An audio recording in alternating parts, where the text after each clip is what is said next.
Kırıştı, başlıktan mı canım? İlametten mi? Ha? Başka kağıt geldi, şu kadar korunadı. Buna yakın basın, hatalı bilmedi, var mı ya?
Hiç koydun üstüne değil mi?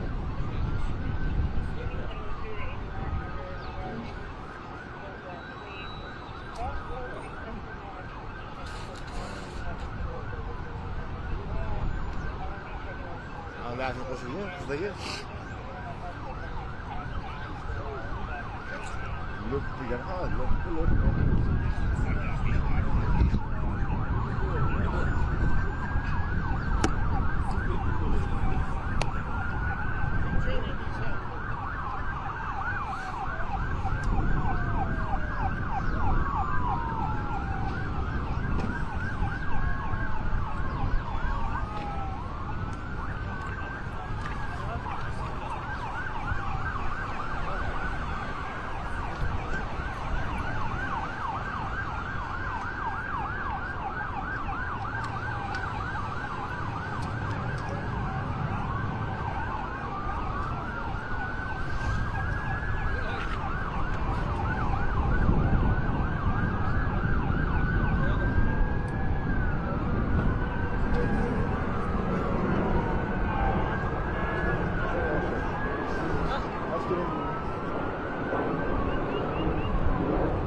Sizden bana kalış geldi.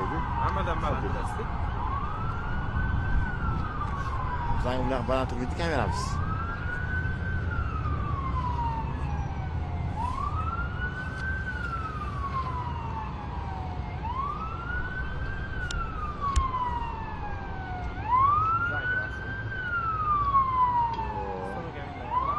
Yo, hayır, ne?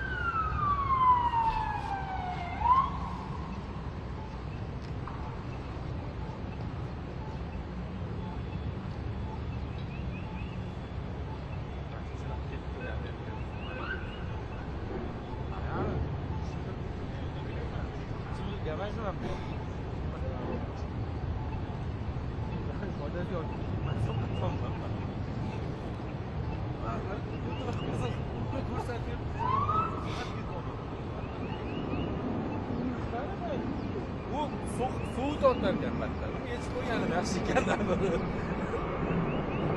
Oddiy yaxshi.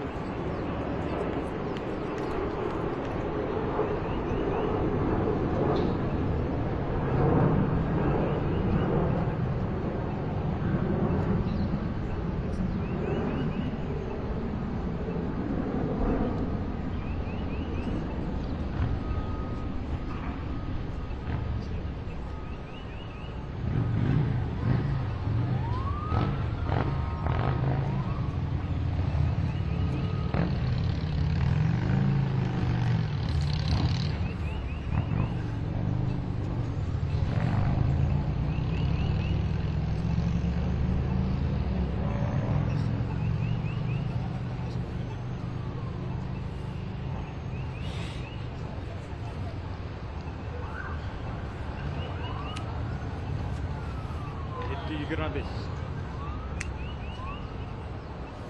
Aha. Güzel ya.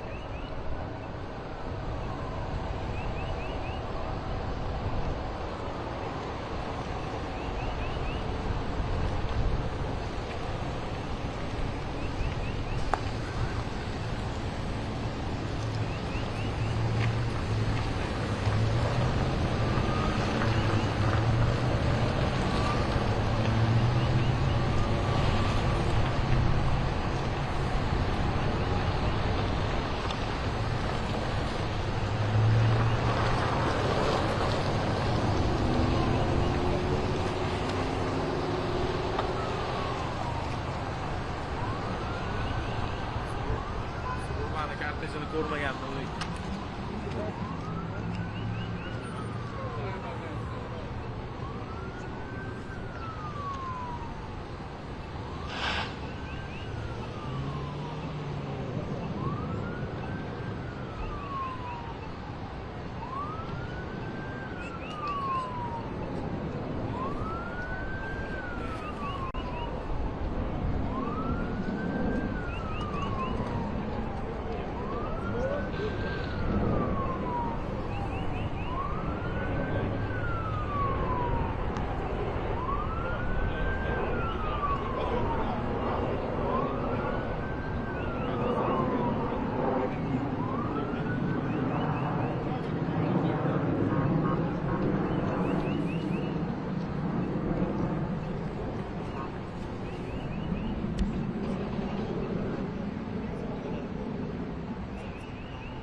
package.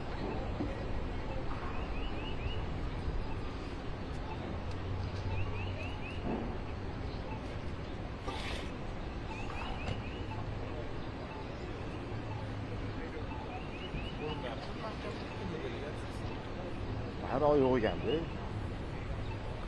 Bilmayapti ham. Bu ham katta rahbarlik kelsa, unaqa yopib qo'yibdi xabar. Oddiyroq kelsa, yopmayapti.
Redeployment. Ayoqqami? Mashina Mashina mahalliy.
Hamma narsani boshqacha qilishdi-da.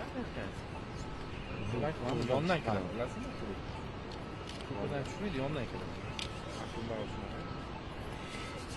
Mana yaxshi qotdi. Amizmi?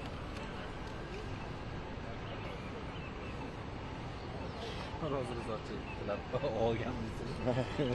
O'g'irlamaganman, so'ramasdan olganman. O'ziga berishdi. Ajraladim. Qaytarib olish degan narsa so'rashgani yo'q. Yosh kishini.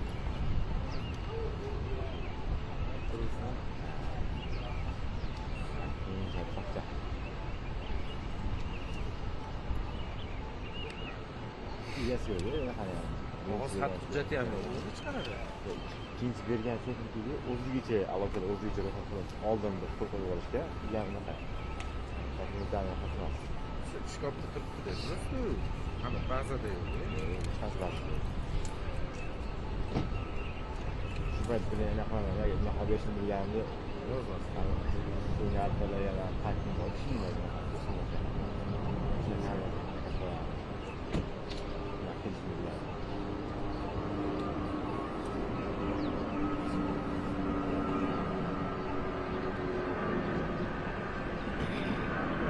Vergan, sakkiz beradi.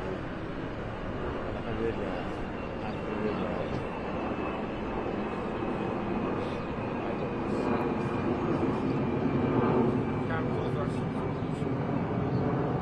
Sakkiz bergan prinsipini biling. Bolalar uyga qanday yoqadi?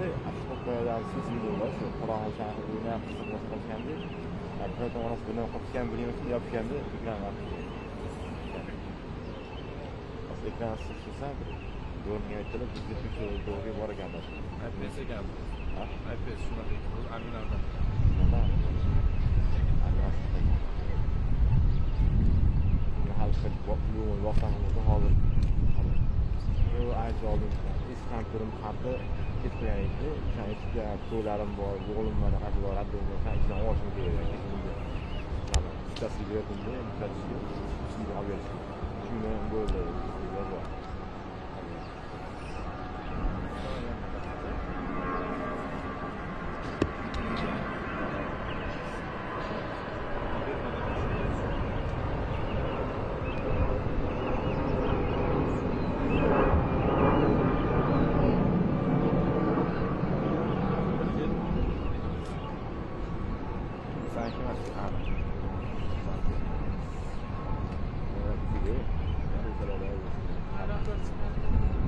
So'raymiz.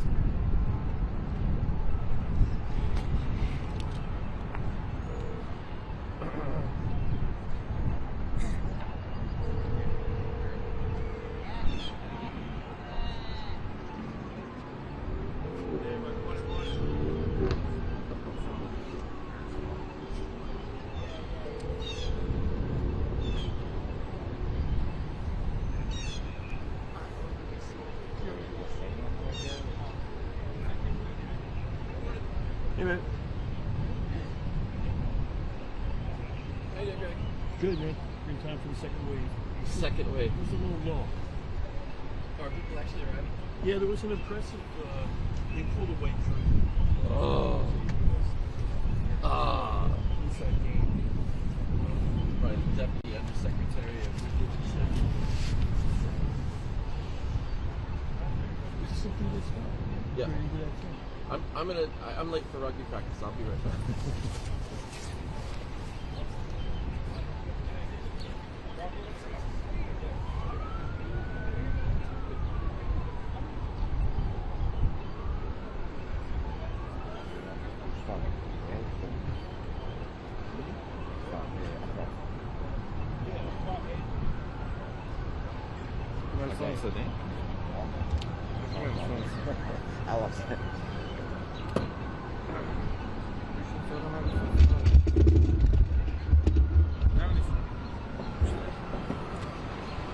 Get you out of my shop.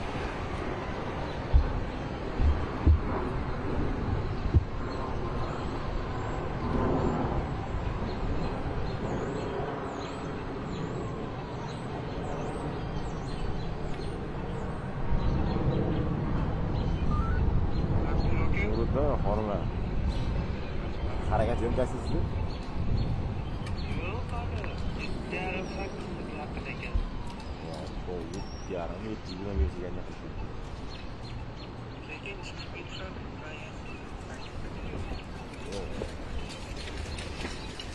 Zanga qarab qo'ysanmi, savol bo'lsa qo'ysan, bo'ladi.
Qo'yganligim. Avtomobil pul yopilgan.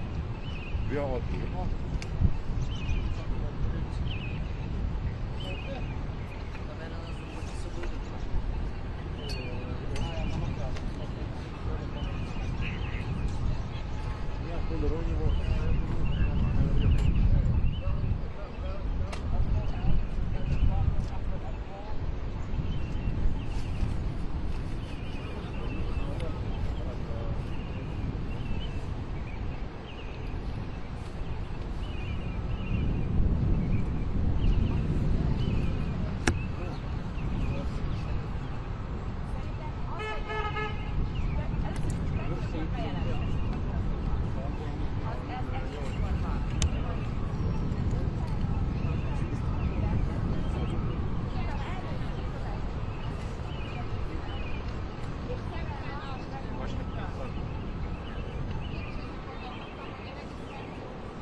Yo, hali bilan chizmagan.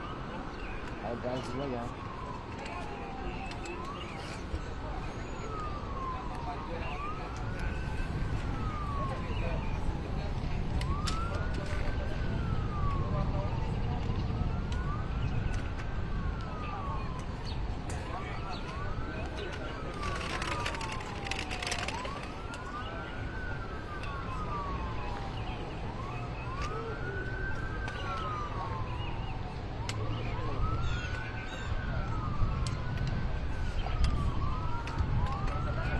Ketdi. Mana bu.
Bayroq bor ekan. Jangi demaymiz. Mustafa oshadi. Did I miss anything else? No. Huh? But there is the fog of water. Yeah, right? You see the steam coming up here? It's really beautiful. Every once in a while, big rockets. It's moments like that that I wish I shot video. I didn't realize we'd have so many friends here. I didn't realize we'd have so many friends here. Yeah. I figured we were the only ones being abused by our enemies. Sorry. Yeah, no, it's smart. That's smart. Sorry.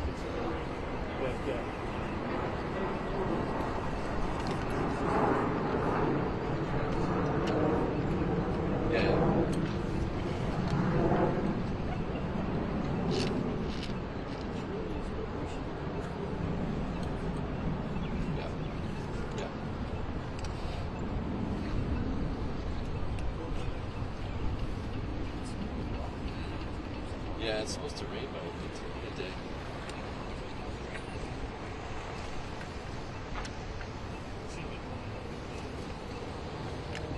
Yeah.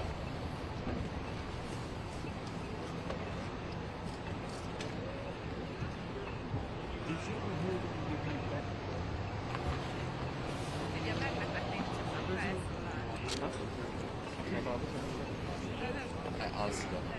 Yeah, there's some sort of wild imaginations. Yeah.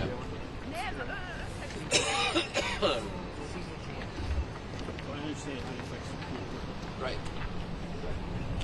Look at that. I love that fog of war up there.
Most best. Yep, I really appreciate it. I got one recently, you know, photography.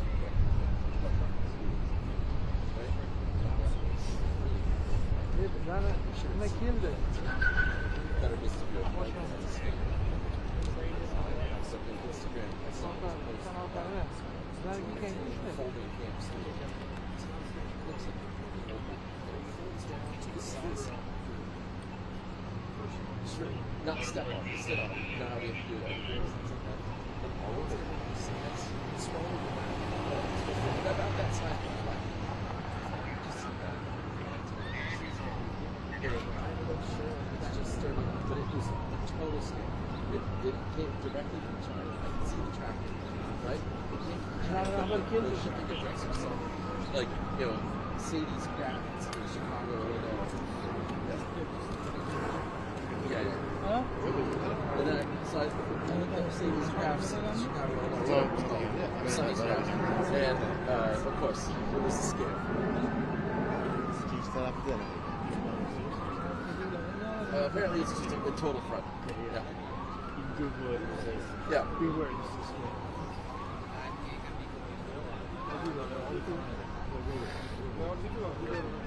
Oh yeah?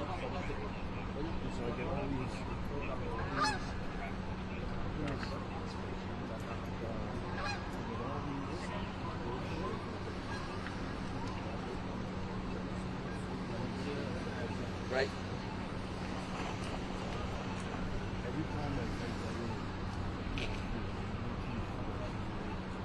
All you get is scares.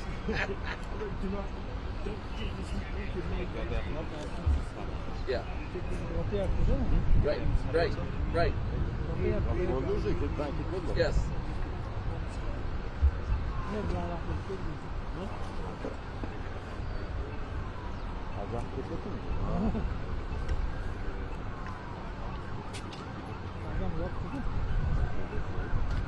Hello. I got my stuff set up already. Yeah, right? Hi, we did. Well, actually, there was plenty of place to park, but you can't probably set up. Yeah, sorry guys.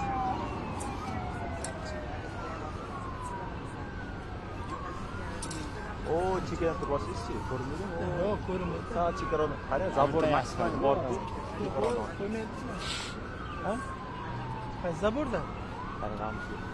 Telefonu alayım, nakılıp. I bet it's 2 8. Oh, I don't know. If they're gonna make it. Yeah, I should have had another one. I brought a ring.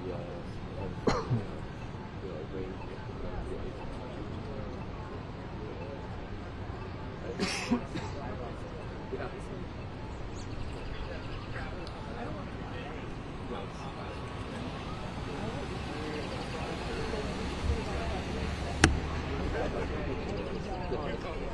Ah, You can't see that enough too. It says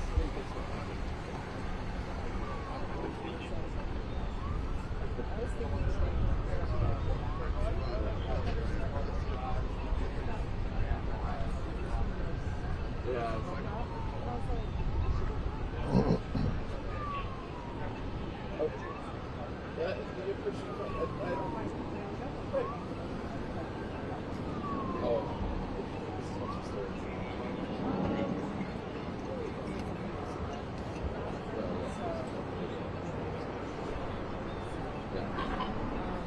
Zankimi? Bittimi? Zanki bo'ldimi? Bittimi? Bittilar. Oldindan boshqa to'sib qo'ydi. Deganlar ranglar qoladi. Bo'ldi ekanmi?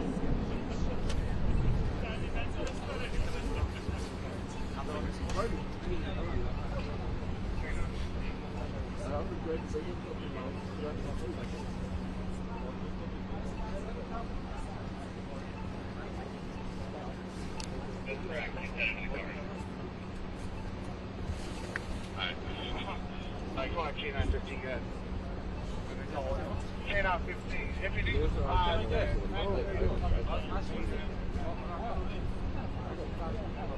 Oh well. In the gas tube. It's not like that. Yeah.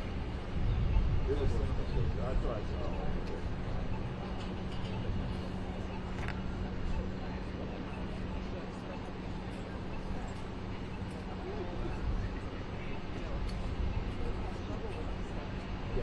Yeah. Very much.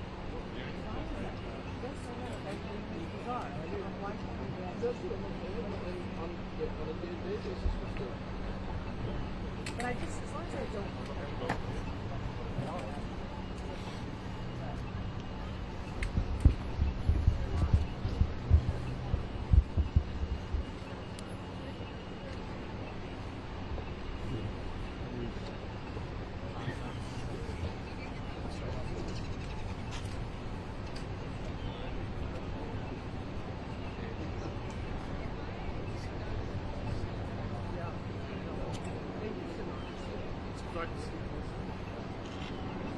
This is the designated person.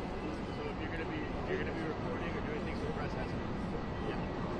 I don't know specifics. I do know this is the press. You can't go up there and record just because you have different man. As far as I know.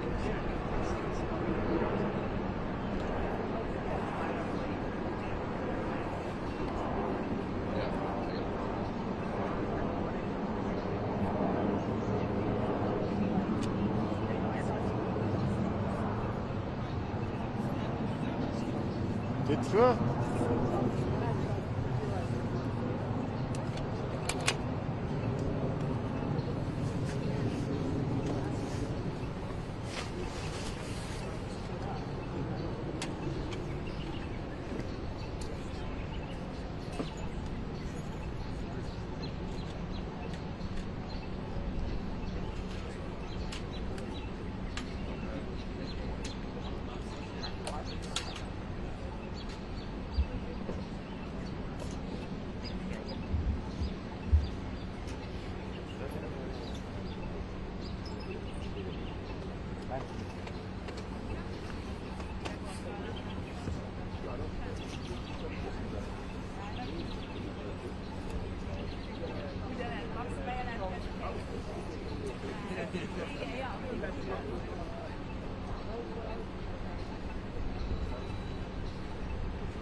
Right, and that's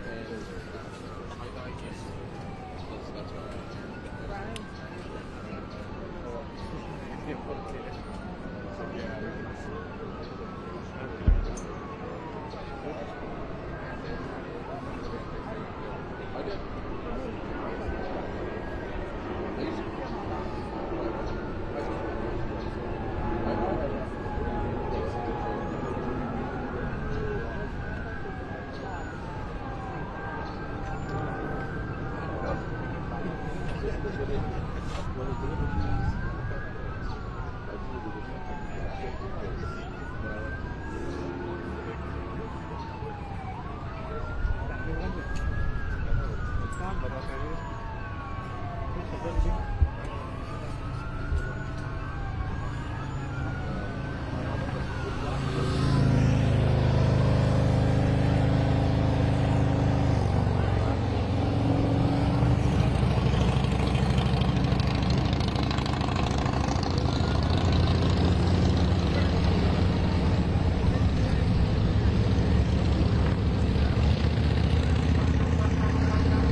Berapa tuh dari segitu?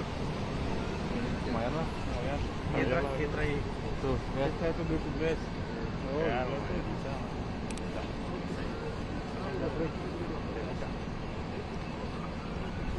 Ini bukan ya? Hah? Itu mentok Zul. Ya sama dong sama gua segini. Enggak, jangan siapa tuh bisa lagi tuh.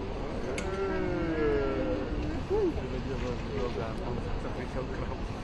Pakai sama bikin crowd. Iya benar sama gua. Aja tuh gua sama cuman dia lebih kurus.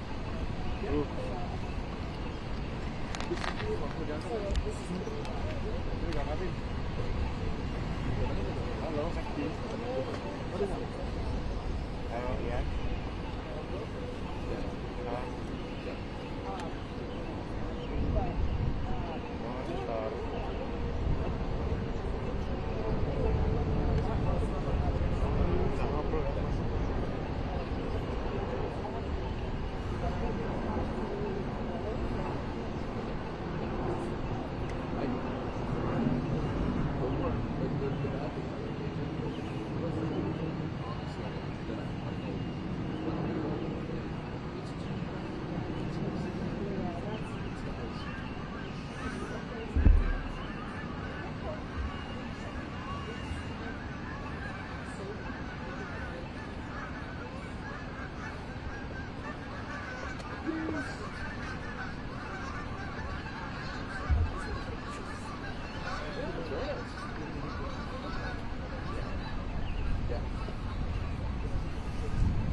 Ini tahu nggak bang negara apa ini? Kelihatan nggak ada bendera kan? Nggak ada.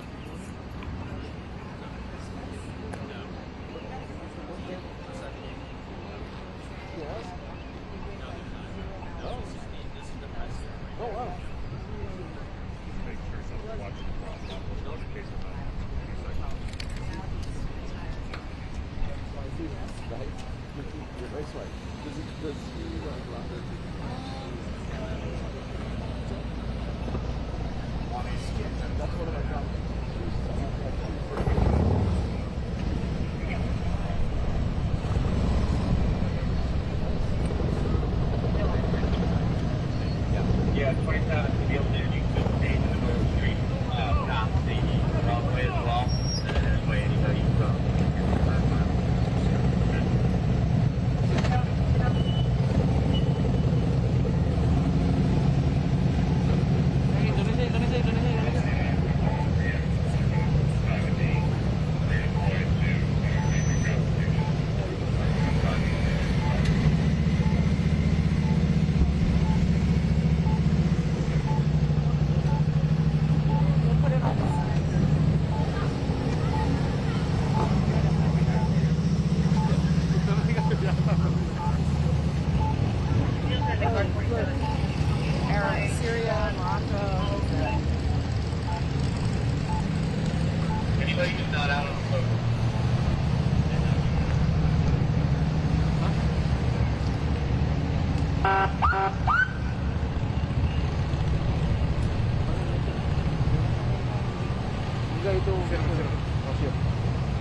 Absolute cinema.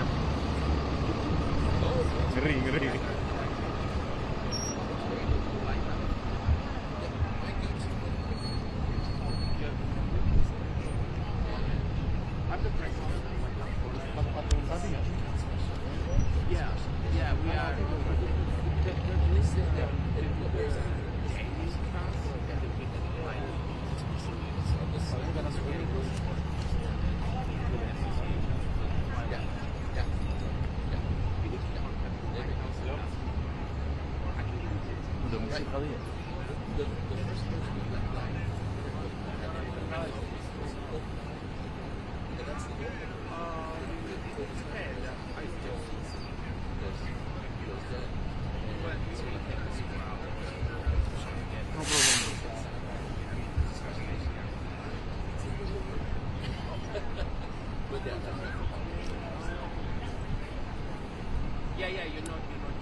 Devam. Devam. Devam, belum. Ini kayaknya bukan. Devam. Di belakang Mesir tidak ada, Bang. Kosong, Bang, ini.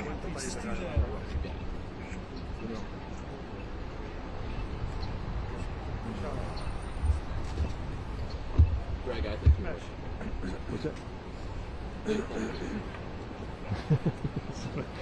That's so funny. No.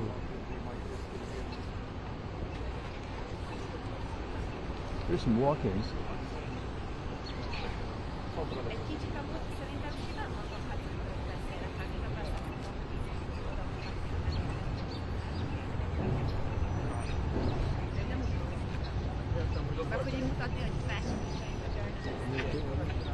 Betul itu apa dulu? Bukan lebar gitu ya. Nagyjából érzés. بعد ساعة بالضبط.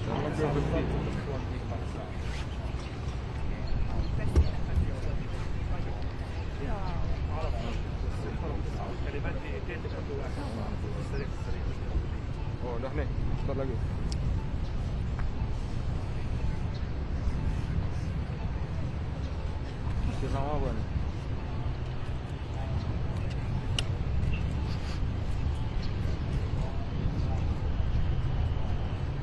Apa ini? Negara apa? Prancis. Turki. Kosong apa? Bongkar. Turki kah? Turki. Bukan. Bahrain. Monitor untuk negara yang sudah masuk, 2 negara, Mesir dan Bahrain.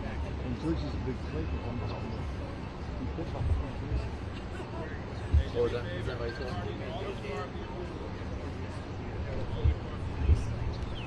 Sementara rangkaian Mesir belahan meninggalkan drop-off. It's actually,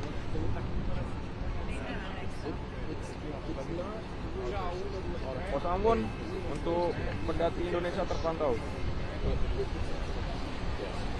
Oke, Indonesia kan? Merah putih itu? Iya. it's pretty like it. Bendera tuh.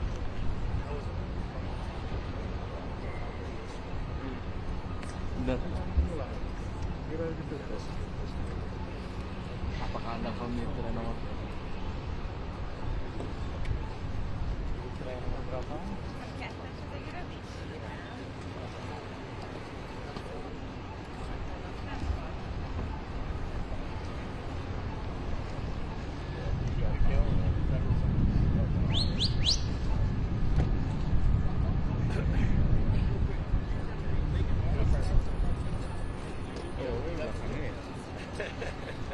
Ambon, Tombak. Tadi udah, kau yang ngerti nih. Ambon, Tombak. Yang ngerti nih, yang ada bendera untuk tambahan.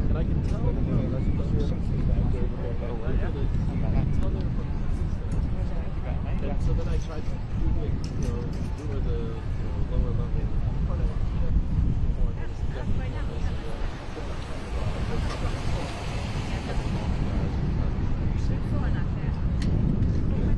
Ambon yang lagi berputar itu kendaraannya. That's amazing if you got that.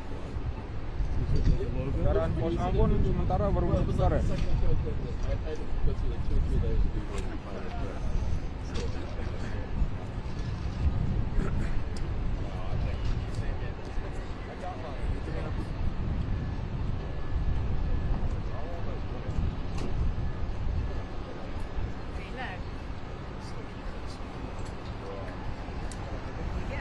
Jadi setia pedati Garuda Segar di Blokon.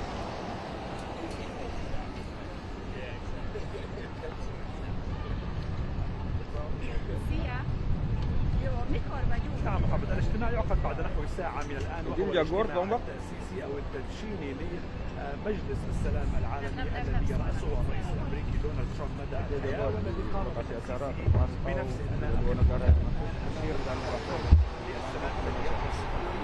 تعقد فيه هذه الاجتماعات أو سيعقد فيه هذا الاجتماع التأسيسي الأول وسيبدأ بكلمة افتتاحية للرئيس الأمريكي دونالد ترامب ومن بكلمة لماركو روبيو وزير الخارجية الأمريكي وكذلك سيدي ويتكوف وأيضا جاري كوشنر وهؤلاء الأربعة هم المسؤولون تقريبا عن مركز السلام أو عن خطة السلام التي تم وضعها لوقف القتال في قطاع غزة وتدشين مجلس السلام العالمي. بالإضافة إلى ذلك قال البيت الأبيض أن أكثر من 20 رئيس دولة يشارك في هذا المجلس وأكثر من 40 دولة تشارك يجوزون لها في هذه القمة الافتتاحية التي تريد منها الإدارة الأمريكية إضفاء نوع من الشرعية على هذا المجلس الذي تم الإعلان عنه في يناير الماضي وتريد الإدارة الأمريكية أن تبدأ عملها في تنفيذ خطة هذا المجلس بشكل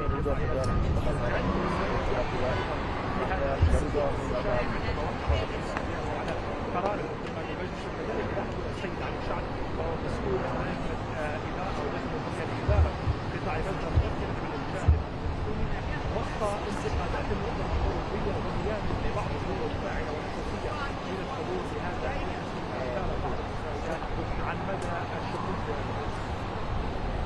حتى لحظة لم يعلن الحضور الإسرائيلي عن الوفد الذي يترأسه كان هناك حديث عن رئيس الوزراء بنيامين نتنياهو سيطول هذا الاجتماع نظرا لأنه كان 12 من الأسبوع الماضي وبالتالي لم يتم مرة أخرى. هناك تكريم واضح على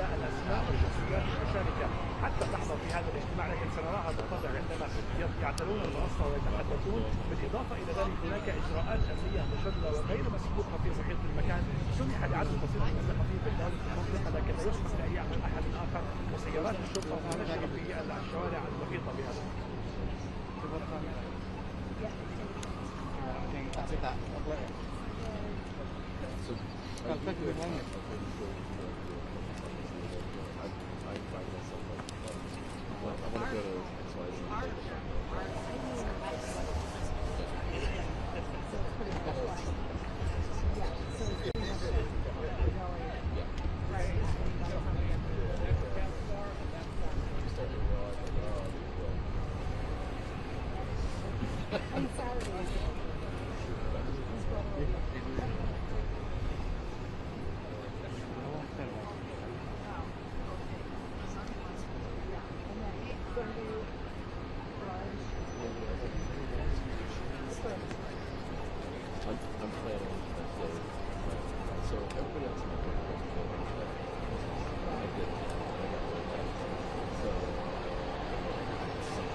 نعم محمد، بالنسبة للخمسة سيارات هناك هو رقم كان سابقا الرئيس خلال الأسبوع الماضي، وليس رقما جديدا، وهو الرقم الذي تعهدت به الدول المشاركة في مجلس الصراع العالمي حتى هذه اللحظة. لكن اجتماع اليوم هو بالقصد جامع الأموال لإعادة إعمار قطاع غزة أو تنفيذ المشاريع الاستثمارية الأساسية في قطاع غزة، وخصوصا في وجود جاري كوشنر الذي كان قد أعلن سابقا عن خطة لإعادة بناء قطاع غزة وتحسينه إلى مدن مختلفة واستثمارات متعددة. ونشرته الجارديان صبيحة هذا اليوم قبل نصف ساعة من الآن عن قوة السلامة الدولية التي تجوز قوامها 5,000 والتي يريد الرئيس الأمريكي أن تحقيق لها في قطاع غزة وتكونها قاعدة دائمة في قطاع غزة. هي لا تقوم بالاستثمار الدولية التي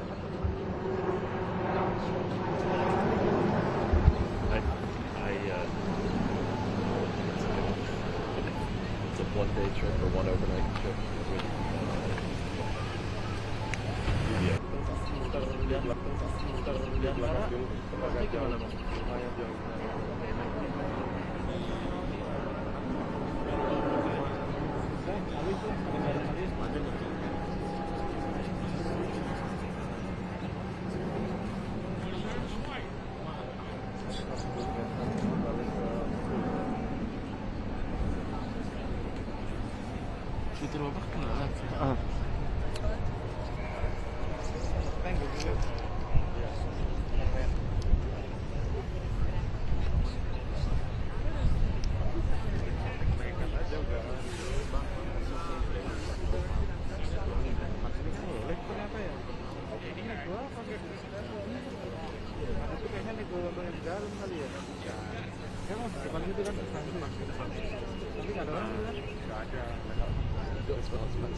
mungkin mereka itu sampai di atas tuh, yang di atas tuh ada tuh lampu-lampu atas tuh. Udah. Bikin pause, tombak Kak. That's fine. Sorry, no, that's my fault. Bikin pause, tombak.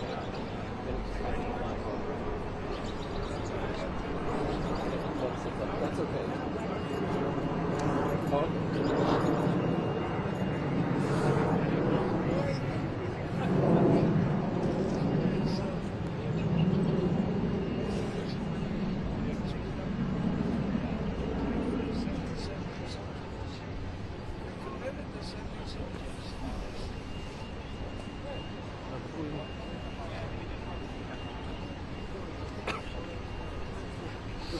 Kecil aja bos. Bikin pause, tombak.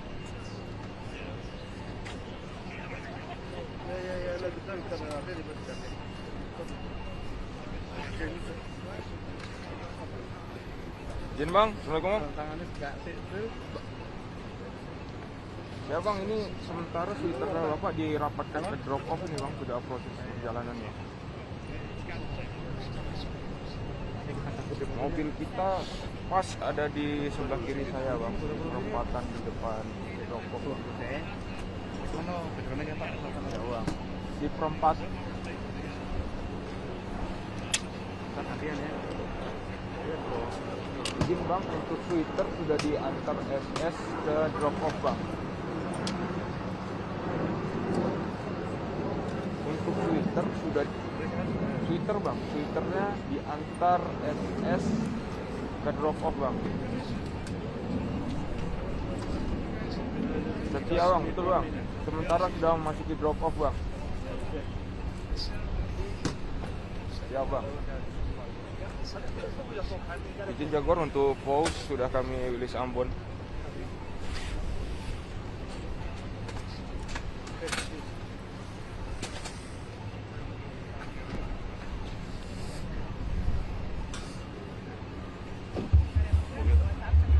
Izin petunjuk untuk tombak apakah diajak?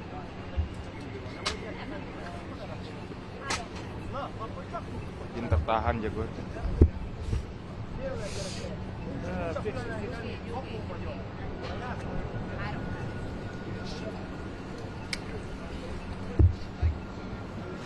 Izin bang? Megijedtem, mert már erről beszéltem, hogy a bejelentkezés.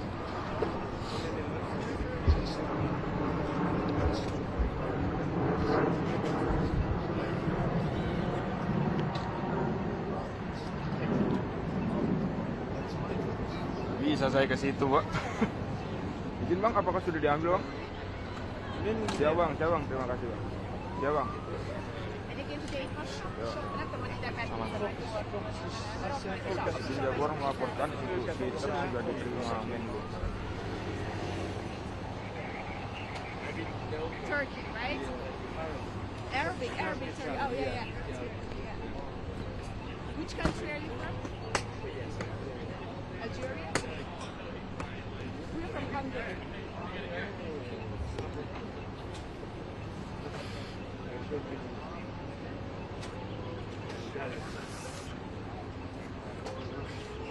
De majd mondom, hogy is mellettem van a harag kollégáim, és akkor elhúztatnak ide.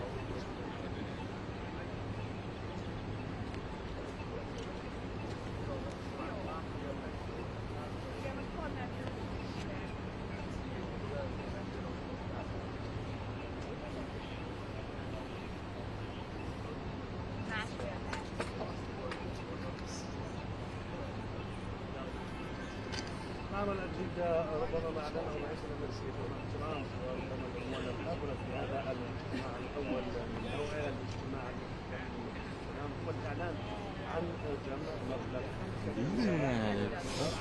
Ini saya nggak pakai sarung tangan lagi.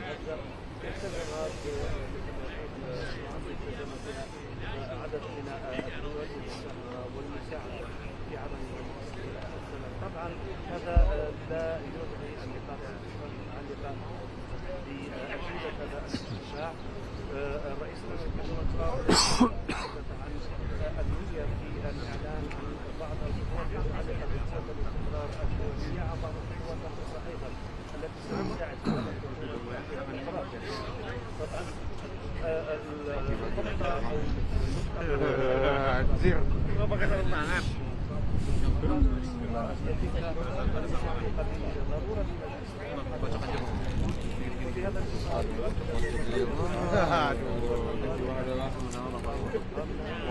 mati tangan ini.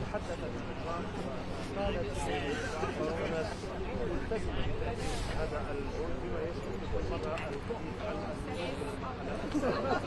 هذا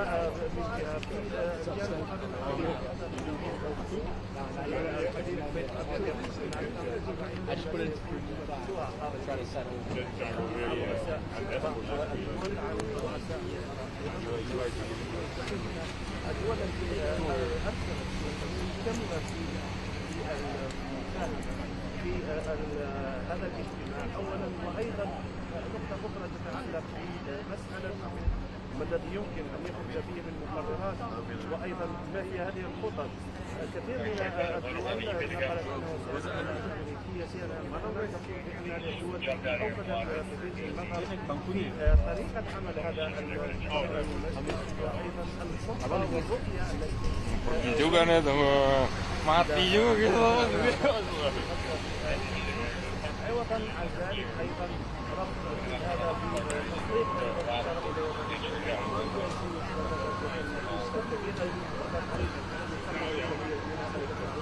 أمريكا عايزة تتعلق بمسألة توسيع عمل مجلس السلام في مناطق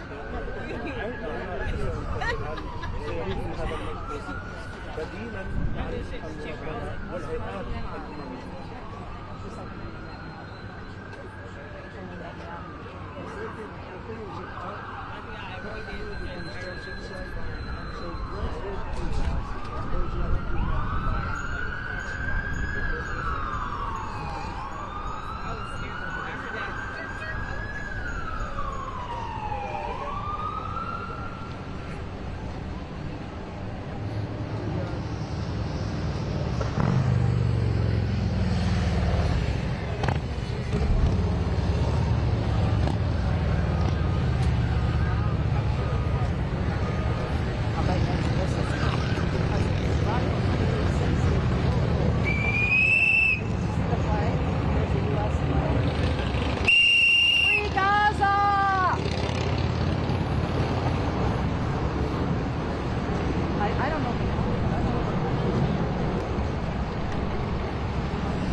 Well, I said the two oldest people got here first.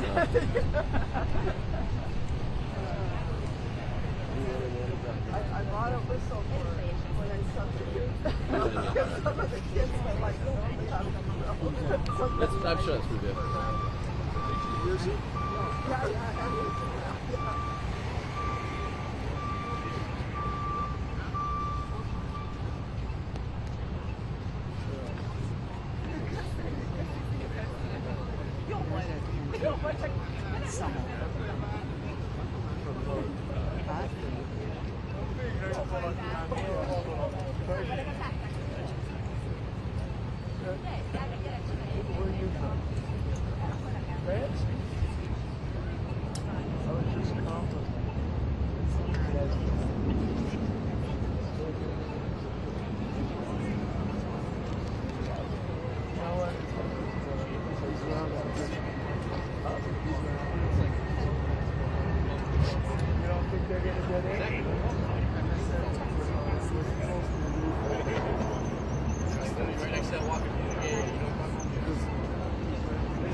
Can we go across that street? Oh, yes, block out. Parkiran dekat aja. Yeah. Yeah. Ya udah nggak apa-apa. Oke, monitor mas. Aman. Okay. Aman. Should we start putting batteries in the? Well, we have one. Let's get the new one, the black one. point for being on the other side, trying to walk around? Well, the other side, you're stopped right there. I see. Yes, you can go the other side, but that's where you're going to be That's stopped. where you stopped. Right where Okay. that police officer is. Yeah, okay. This one is a one-person one if you want to. It says Board of Peace and then it's crossed out. So, these guys here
close at hand, creatures crawl in search of blood to terrorize your neighborhood.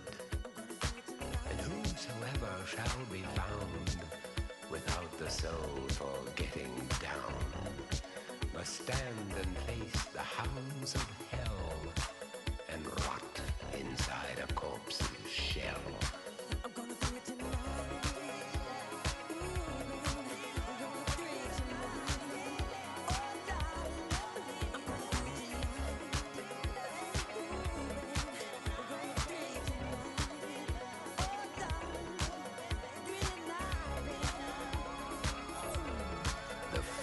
stenches in the air, the funk of 40,000 years, and grisly ghouls from every tomb are closing in to seal your doom. And though you fight to stay alive, your body starts to shiver, for no mere mortal can resist the evil of the thriller.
Check 1, 2, 3, 4, 5, 6, 7, 8, 9, 10. Microphone check.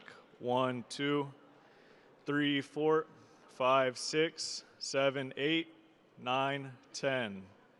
Mic check. 1, 2, 3, 4, 5, 6, 7, 8, 9, 10. Microphone check. 1, 2, 3, 4, 5, 6, 7, 8, 9, 10. Mic check. 1, 2, 3, 4. Okay. George, are you good?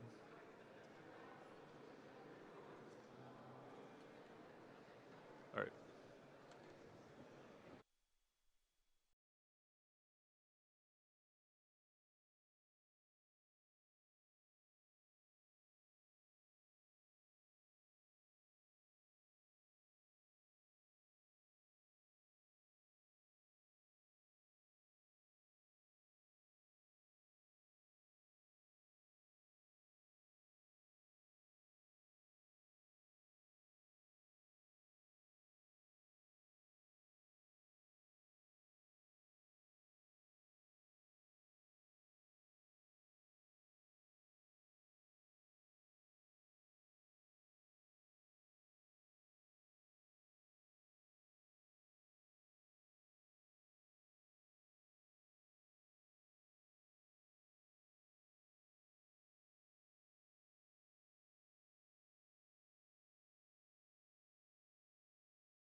night are falling, it's twilight time. Out of the mist your voice is calling, 'tis twilight time. When purple-colored curtains mark the end of day, I'll hear you, my dear, at twilight time. Deepening shadows gather splendor as day is done. Fingers of night will soon surrender the setting sun. I count the moments, darling, till you're here with me. Together at last at twilight time. Here in the afterglow of day, we keep our rendezvous beneath the blue air. In the sweet and same old way, I fall in love again as I did then. Deep in the dark, your kiss will thrill me like days of old, lighting the spark of love that fills me with dreams untold. Each day I pray for evening just to be with you. Together at last at twilight time. Here in the afterglow of day, we keep our rendezvous beneath the blue air. In the sweet and same old way, I fall in love again as I did then. Deep in the dark, your kiss will thrill me like days of old, lighting the spark of love that fills me with dreams untold. Each day I pray for evening just to be with you. Together at last at twilight time. Together at last at twilight time.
don't own me.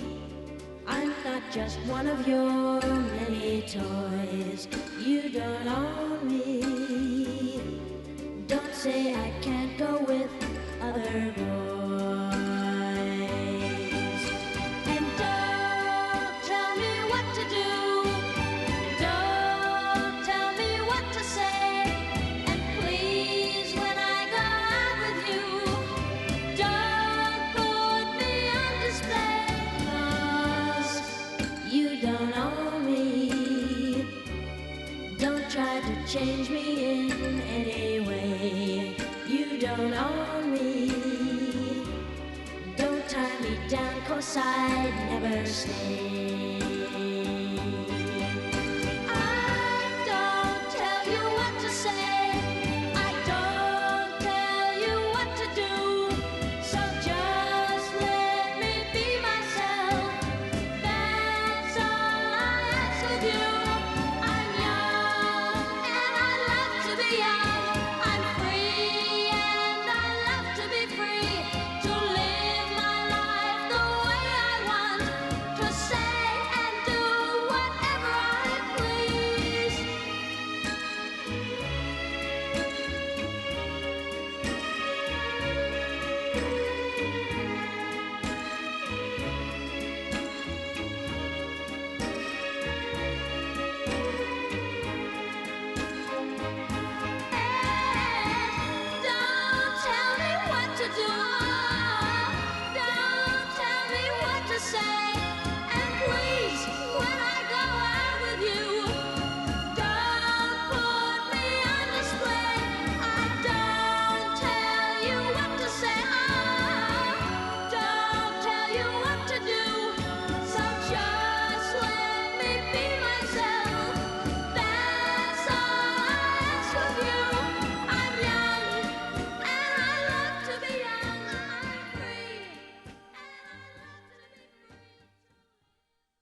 you feeling it?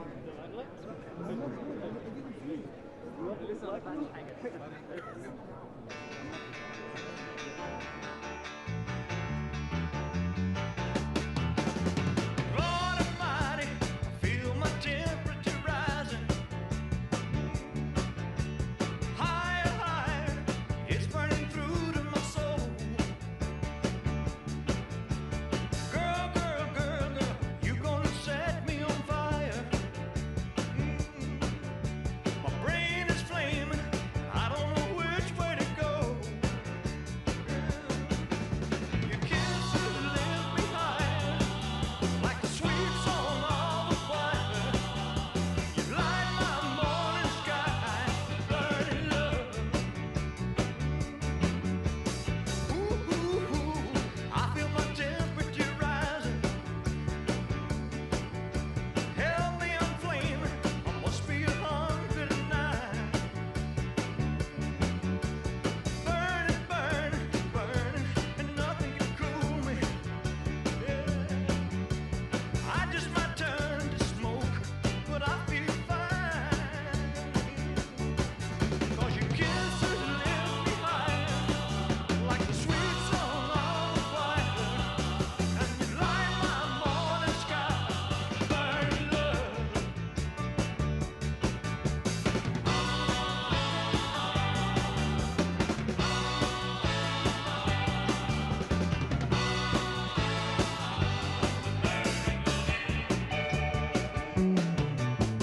It's coming closer, the flames are now licking my body.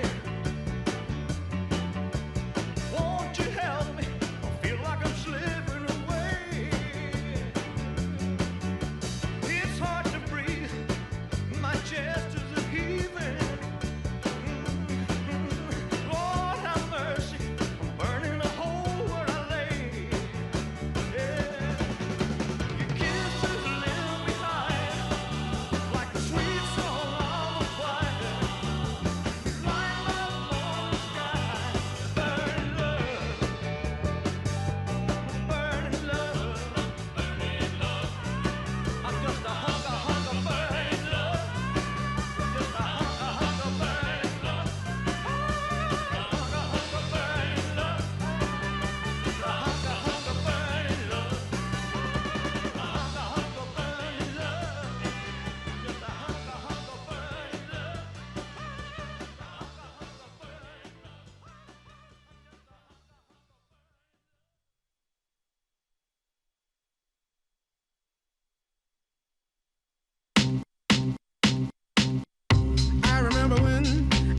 I remember when I lost my mind. There was something so pleasant about that place. Even your emotions have an echo in so much space. And when you're out there without care, yeah, I was out of touch. But it wasn't because I didn't know enough. I just knew too much.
was little, it looked like fun.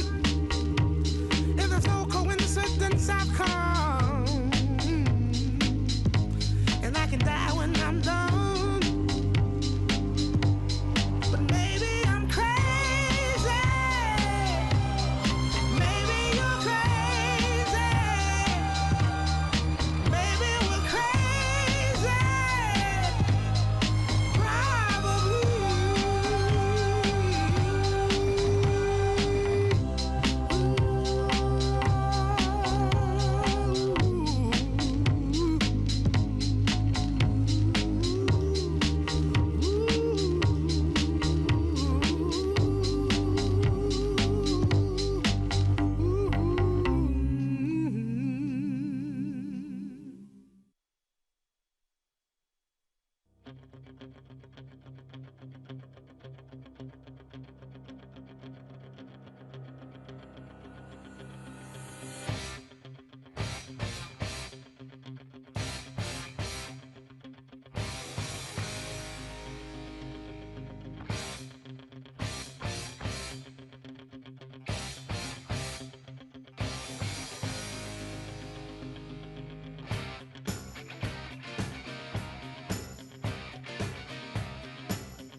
Seems she forgot all about the library like she told her old man now.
Test.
A lot of good things. Does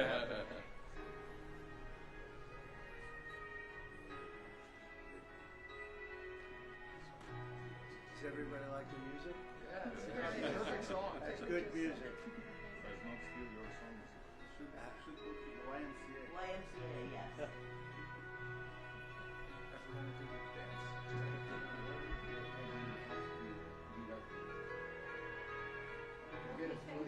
Good.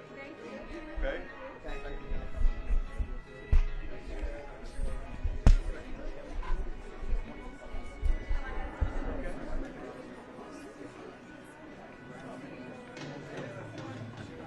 Right.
There must be lights burning brighter somewhere. Got to be birds flying higher in a sky more blue. If I can dream of a better land where all my brothers walk hand in hand, tell me why, oh why, oh why can't my dream come true? Oh why? There must be peace and understanding sometime. Strong winds of promise that will blow away all the doubt and fear. If I can dream of a warmer sun where hope keeps shining, oh everyone, tell me why, oh why, oh why won't that sun appear?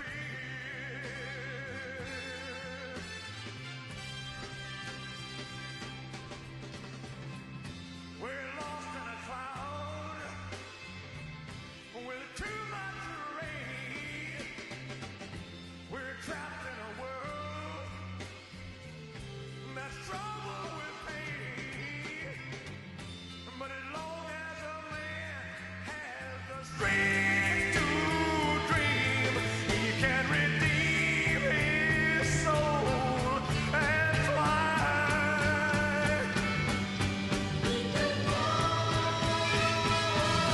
Deep in my heart, there's a trembling question. Still I am sure that the answer's gonna come. somehow out there in the dark. There's a beckoning candle, oh yeah. And while I can think, while I can walk, while I can stand, while I can talk, while I can dream, please let my dream come true. Whoa.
Ladies and gentlemen, please welcome the Vice President of the United States, J.D. Vance, Secretary of State, Marco Rubio, Special Envoy, Steve Witkoff, and the Executive Board Member, Jared Kushner.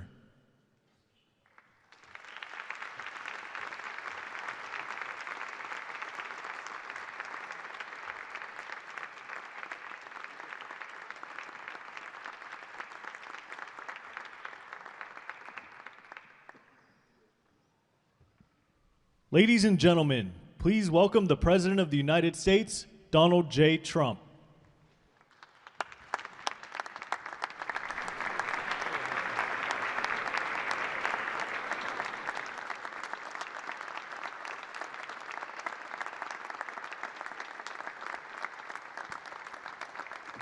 Well, thank you very much. This is a big day, and lots of people watching, and especially from other countries, the leaders of, as you know, the other countries, because we have a large group of leaders, and the ones that aren't here are watching on Zoom.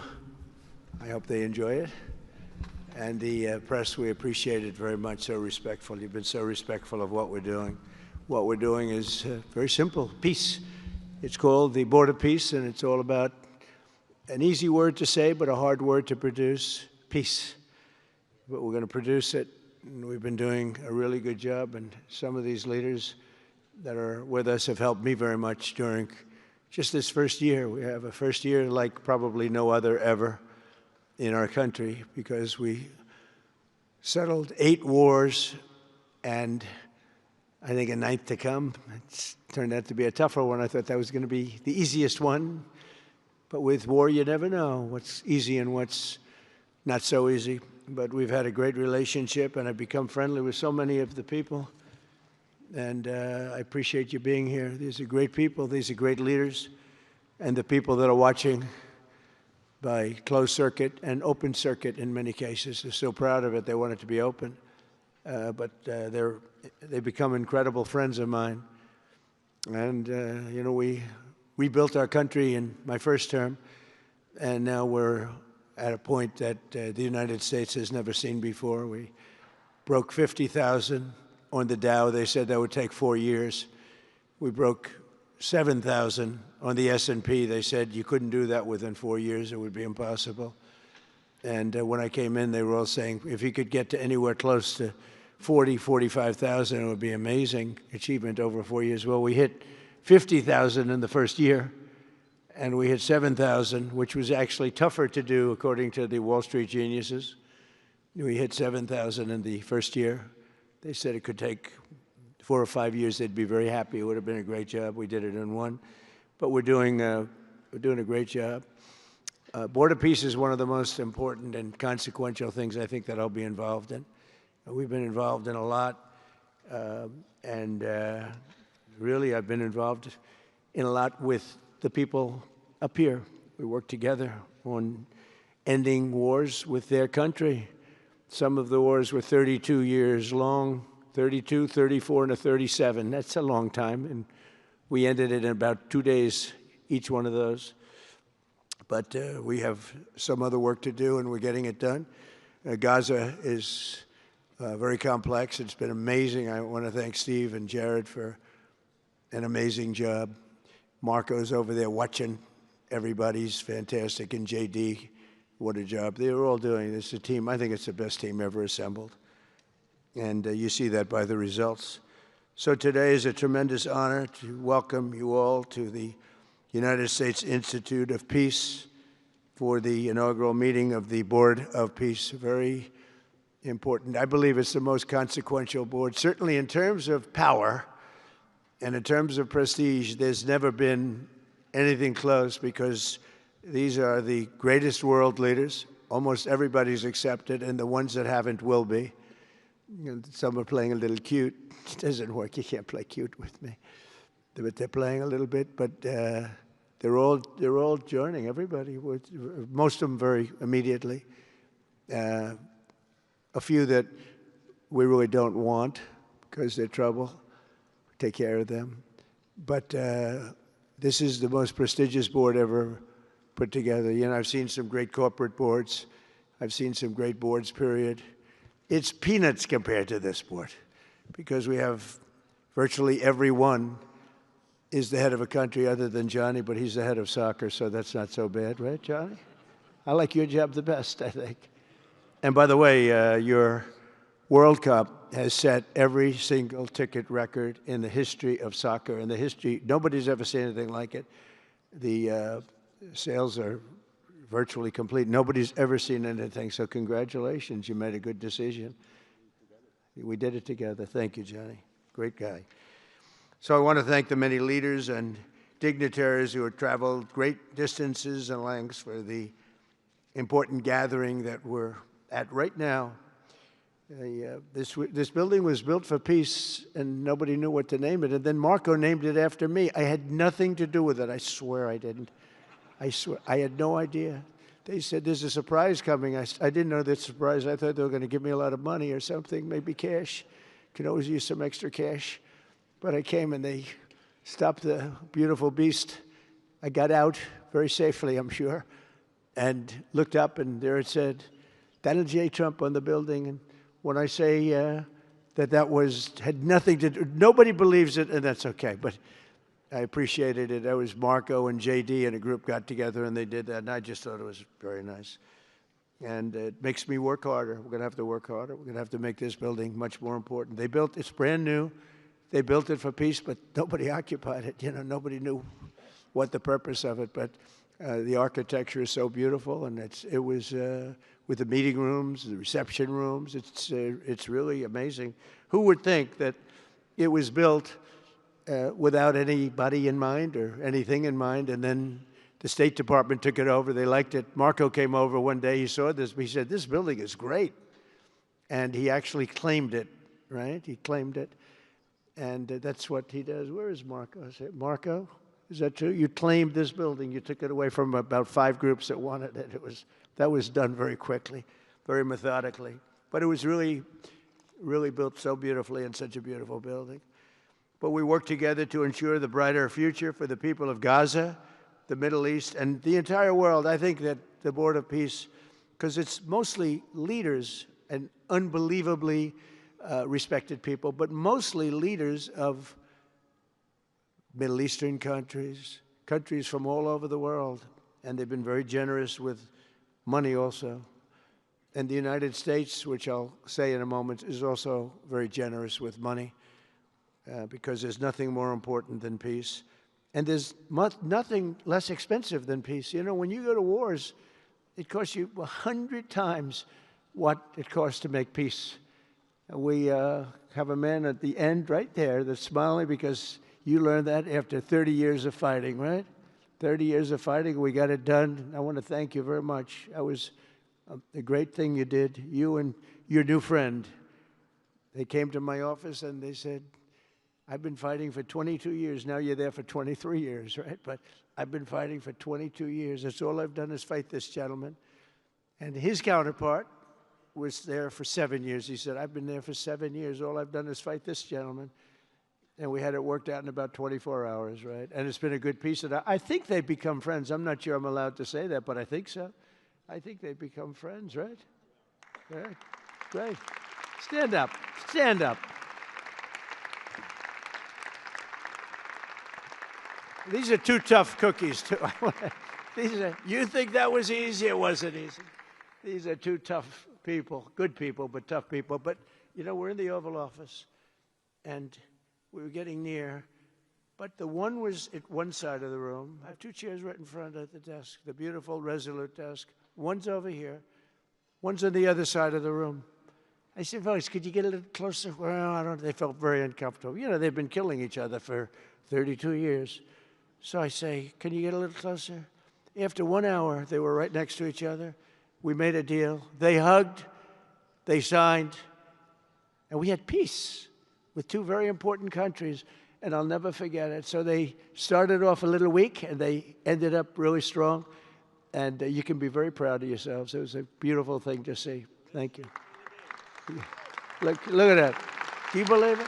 32 years. Thank you. Thank you very much. But we're honored to be joined today by Prime Minister Rama of Albania. President, where is President Milei? You're another one, I'll tell you. Where is President Milei? I endorsed him. I'm not supposed to be endorsing people, but I endorse, when I like people, you know, I've had a very good record of endorsing candidates within the United States. But now I endorse foreign leaders, including Viktor Orban, who's here, and others. And I endorse this gentleman, Milei. He was a little behind in the polls. He ended up winning in a landslide. I just endorsed the Prime Minister of Japan. She was in a tight race, but was probably going to win. And she won in the largest number in the history of Japan. So she likes me a lot. But it was an honor, and you're doing great. Oh, look, they're sitting right next, Victor.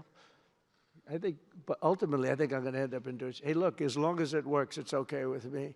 But the endorsement seems to be working in foreign countries, too, so that's good. But nice to have you both. Victor, nice to have you both. Very proud of you. The Prime Minister of another, really just a great guy, Pashinyan of Armenia. President Aliyev of Azerbaijan. I love saying that name now, you know. At the beginning, it was giving me a hard time. Now I love saying it. It's a beautiful name. I love it. His Majesty King Hamad bin Isa Al Khalifa of Bahrain. Bahrain. Thank you. Thank you. Where are you? Where are you? He's so rich, he can sit there. He can sit wherever the hell he wants. You know, he could sit up in the corner. He could sit up top. He might take a piece of this building, Marco.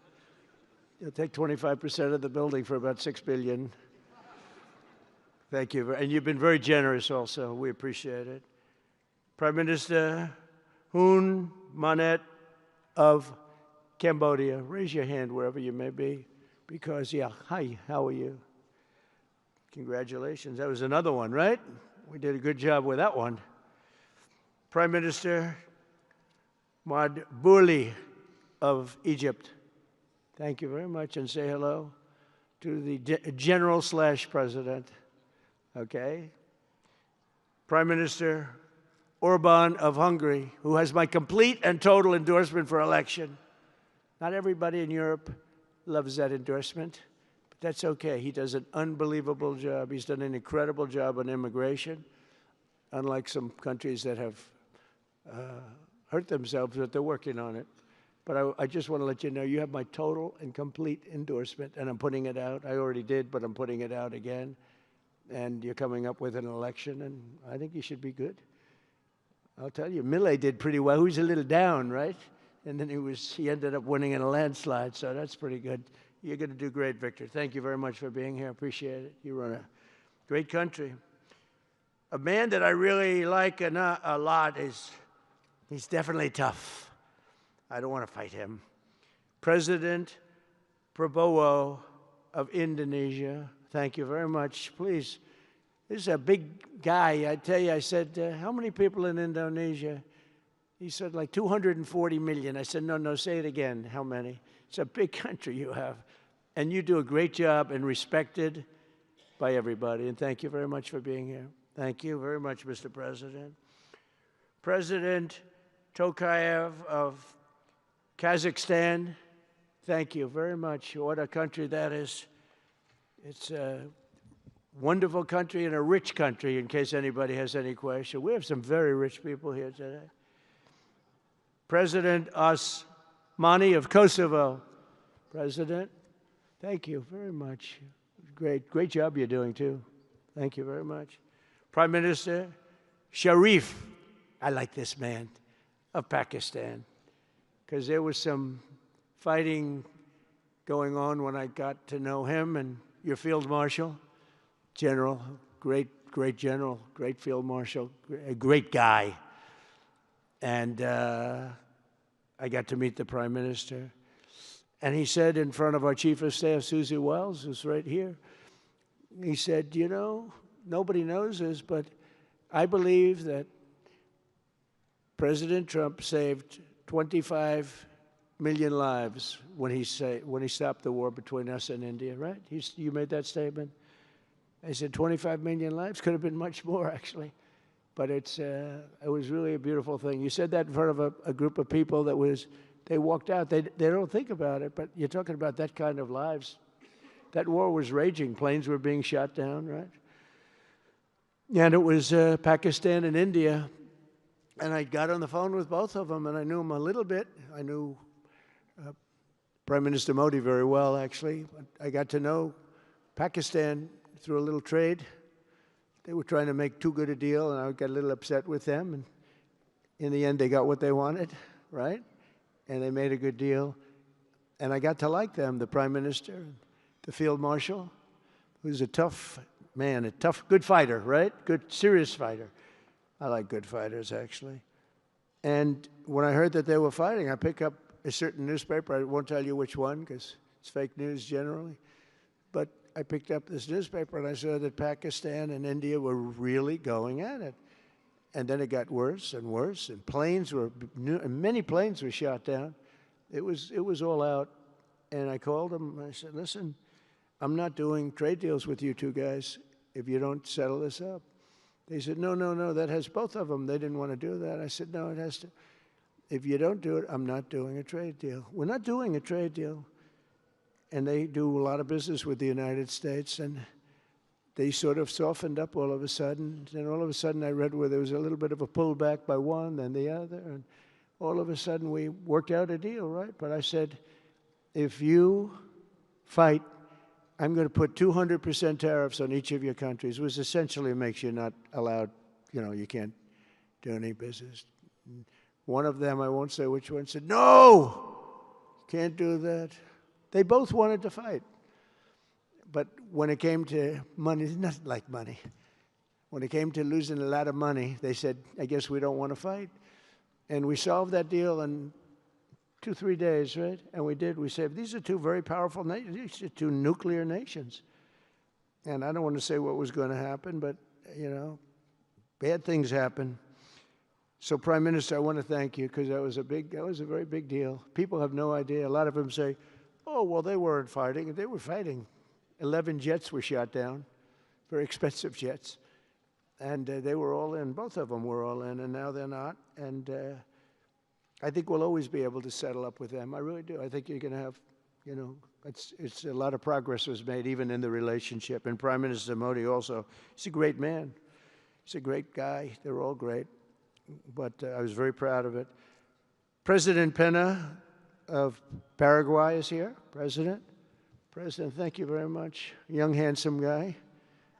It's always nice to be young and handsome. Doesn't mean we have to like you. I don't like young, handsome men. Women, I like. Men, no, I don't have any interest. Good. That's right. That's right. Thank you very much. You're doing a great job, too. His Excellency, Prime Minister Al Thani of Qatar, just a great man, a great man and highly respected. And he's working with a man who is amazing.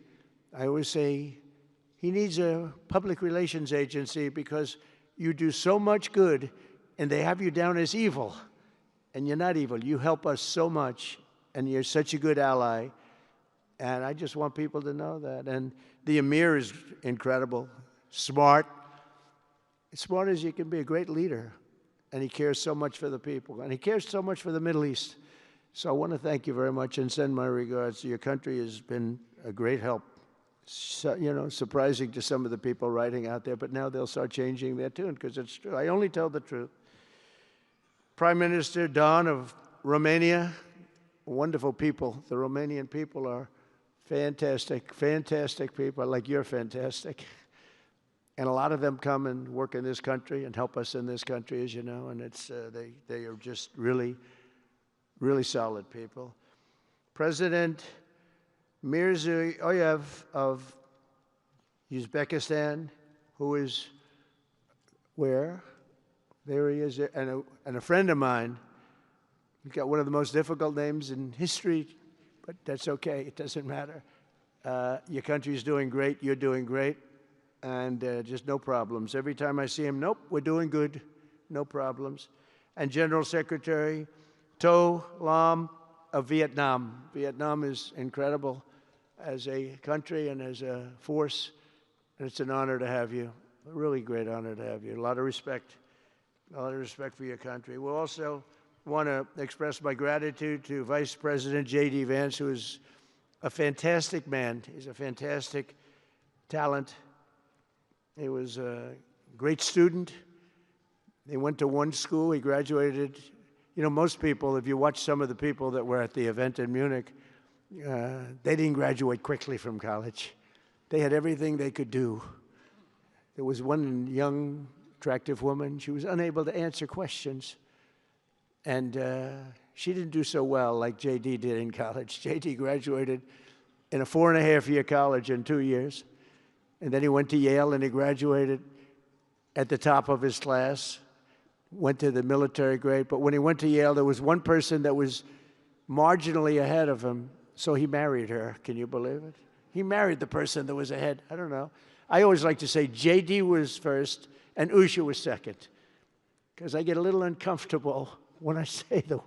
But he's been incredible. He's a brilliant guy and a great guy, and he's been my friend. All of our people, we have a fantastic group of people, our cabinet members, everybody, many of them here. But J.D.'s been great. Thank you very much. He gets a little bit tough on occasion. We've got to slow him down just a little bit on occasion. He says his mind. Now, then we have the opposite extreme. We have your friend sitting in the back. Your best friend sitting in the back is Marco. Marco does it with a velvet glove, but it's a kill, right? The result is the same. They do it very differently. And Marco, you really did yourself proud 2 days ago in Munich. In fact, so proud that I almost terminated his employ because they were saying, why can't Trump do this? I do, but I say it differently.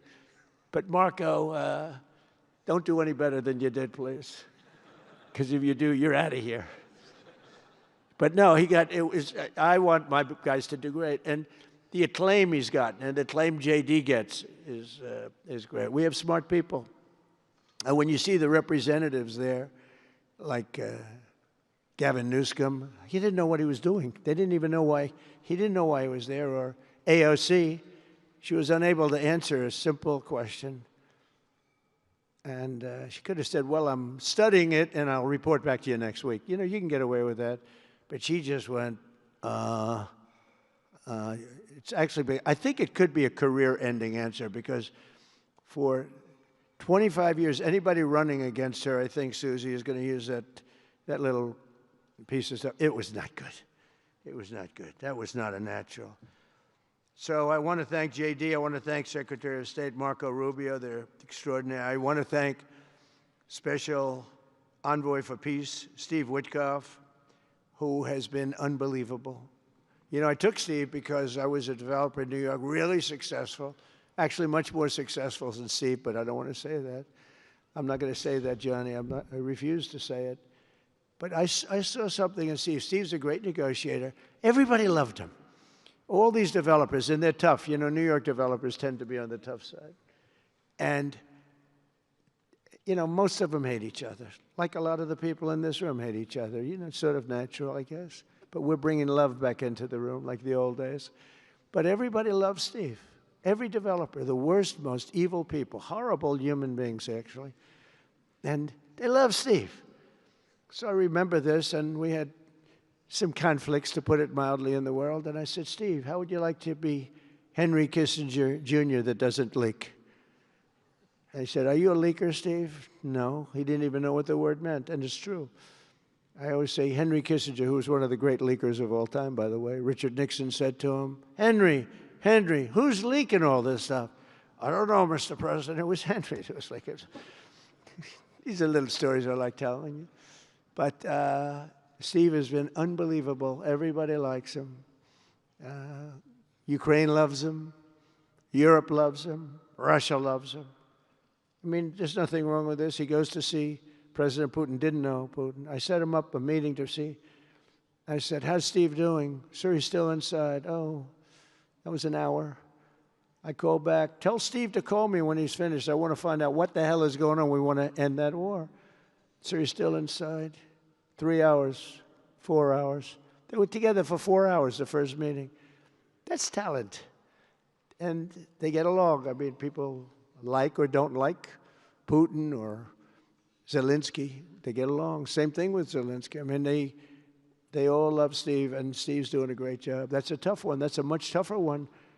I would have thought that some of the ones that we settled that are up here would have been, I thought this would be easy because I have a very good relationship with President Putin. I have a very good relationship with President Xi. I'm going to be going to China in April. That's going to be a wild one.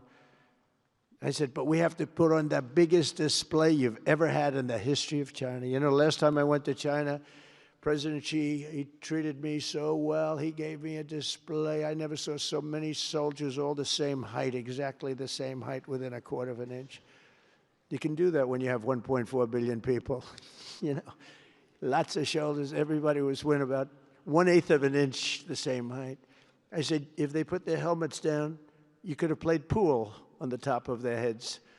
And it was pretty amazing. But I said, you got to top it. He said, I'll top it. We're going to top it. We're going to have a lot of the people, most of the fake news back there is going to be going.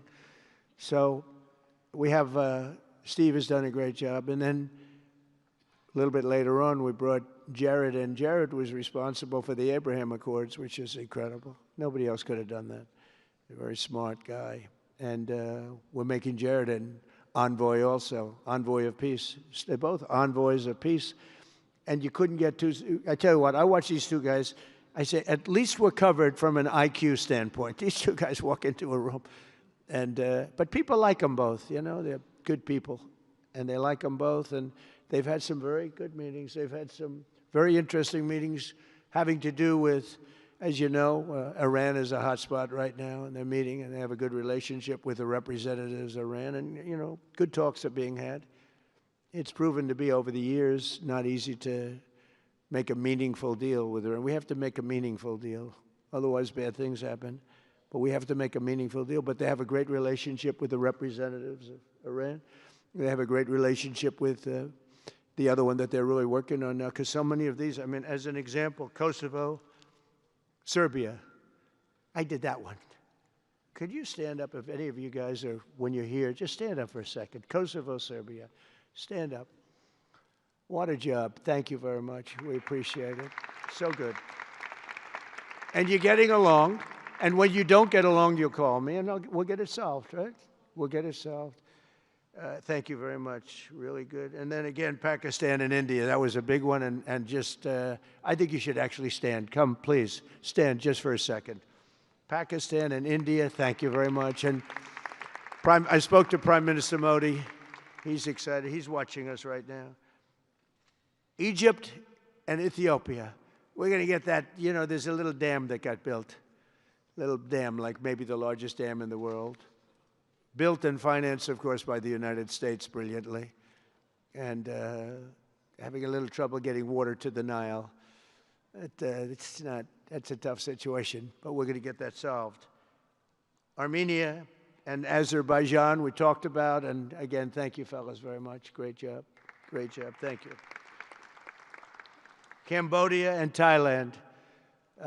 So incredible what you did, that you got together and it all worked out. They're watching right now on closed circuit. Thank you very much, and thank you.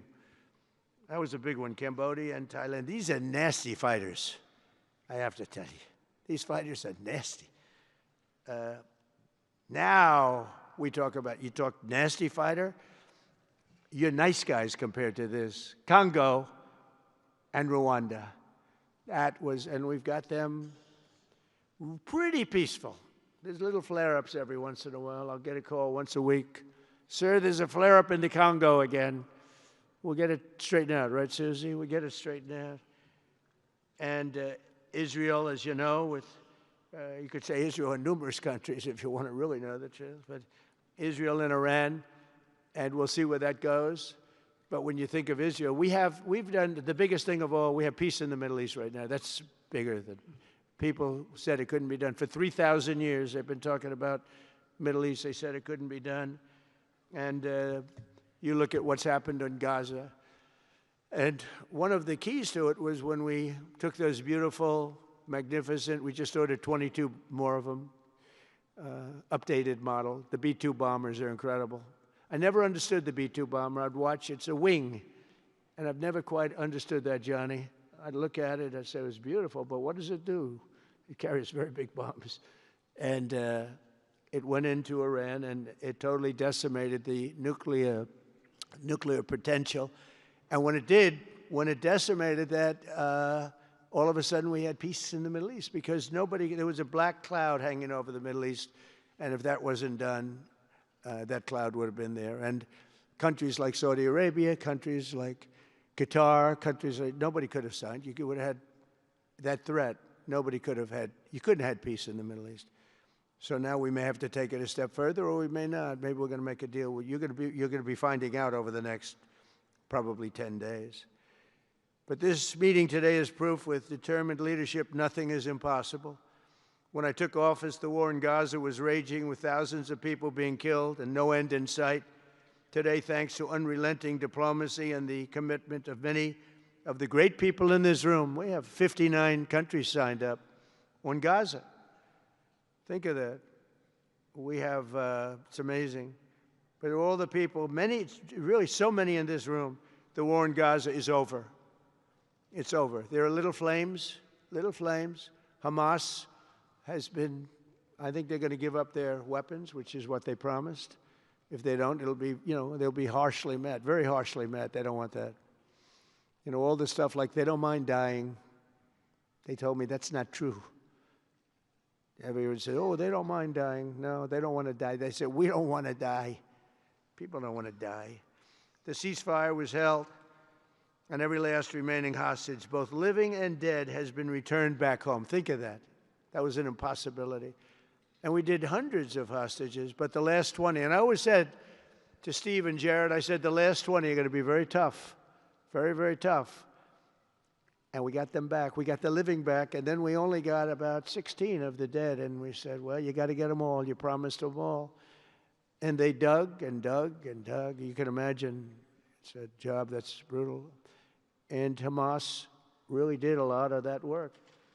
And you got to give them credit for that. They brought the last one home a week ago, and we got all 28 of them, living and dead. The amazing thing, because I've never seen anything quite like it, the parents of the dead, they knew their boy was dead. This case, boys, all boys, men, but to the parents' boys. They knew their boy was dead. They wanted that dead body as much as if he were alive. And when they got them back, there was great sadness, but there was great joy, too. They wanted it as much as the people that got their sons back alive.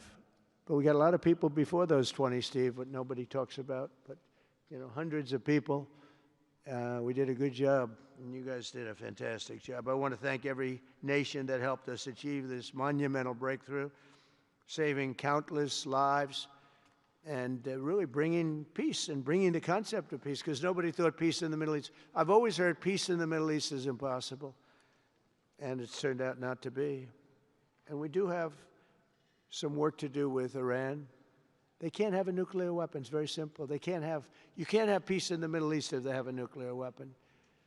And they can't have a nuclear weapon, and they've been told that very strongly.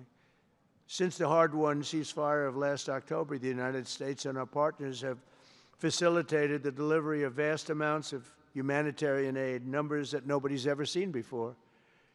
In November, the United Nations Security Council unanimously approved the Board of Peace. And last month in Davos, we welcomed over 24 members to this very important new organization. And we are very closely working with the United Nations. In fact, I'm going to speak to the Secretary General in a little while. He's a good man. And I've had a good relationship. Other than in my last speech, they did turn off my teleprompter. I got up there. My teleprompter didn't work. I'm sitting in front of all of you people and more. I had no teleprompter. I knew I was in trouble because I'm walking up. The teleprompters are over here. I had the most beautiful speech ready. I was all set to knock them dead. First, I had an escalator that stopped. You know that. It's going up. Boom. It's lucky my movie star first lady was in front of me because I put my hand on a certain part of her body, and I was able to stop my fall. Otherwise, because she had no trouble, I said, boy, that was a very sharp stop, Johnny. So I said, that was strange. I've been on a lot of escalators. It's never happened before. Usually it stops very slowly. This was just boom. But our first lady was right in the proper location for me. I'm waving to people, and she was holding on a little tighter. She knew what was happening. She did. She said, that's a very successful movie out right now, like #1. Can you believe this? And she's a big movie star. And I always say it's trouble because I always say there's not room in one family for 2 stars. I told her that. We can't have 2 stars in one family. So I don't know what that means, but it's not good. But it is good because we're proud of her. She did people in the United States love the First Lady, and she did the movie, and it's become the biggest selling documentary in 20 years. Can you believe? The theaters are all packed. Women especially, they go back and they see it 2 or 3 times, 4 times. But together we're committed to achieving a Gaza that is properly governed throughout. The whole area is going to be, so many countries that have really nothing to do with the Middle East, but they're maybe somewhat close by. They're all involved. They want to go in and fight. They tell me all the time, we'd like to send soldiers to fight if it's necessary. And I don't think it's going to be necessary. We have 2 countries that want to go in and do a number on Hamas. I said, I really don't think I hope it's not going to be necessary, because they made a promise, and they promised me, get rid of their weapons. Looks like they're going to be doing that, but we'll have to find out. But it's no longer a hotbed of radicalism and terror. And to end that, we have today, and I'm pleased to announce that Kazakhstan, Azerbaijan, UAE, Morocco, Bahrain, Qatar, Saudi Arabia, Uzbekistan, and Kuwait have all contributed more than $7 billion toward the relief package. That's great. Thank you, fellas. Thank you.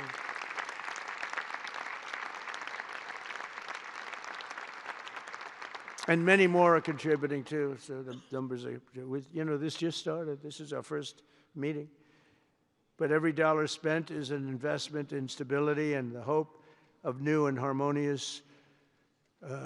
It's a region that's so important, it's so vibrant, it's so incredible. The people are so incredible, but we want to have a harmonious Middle East. The Middle East is amazing. So many friends in the Middle East, they're so smart.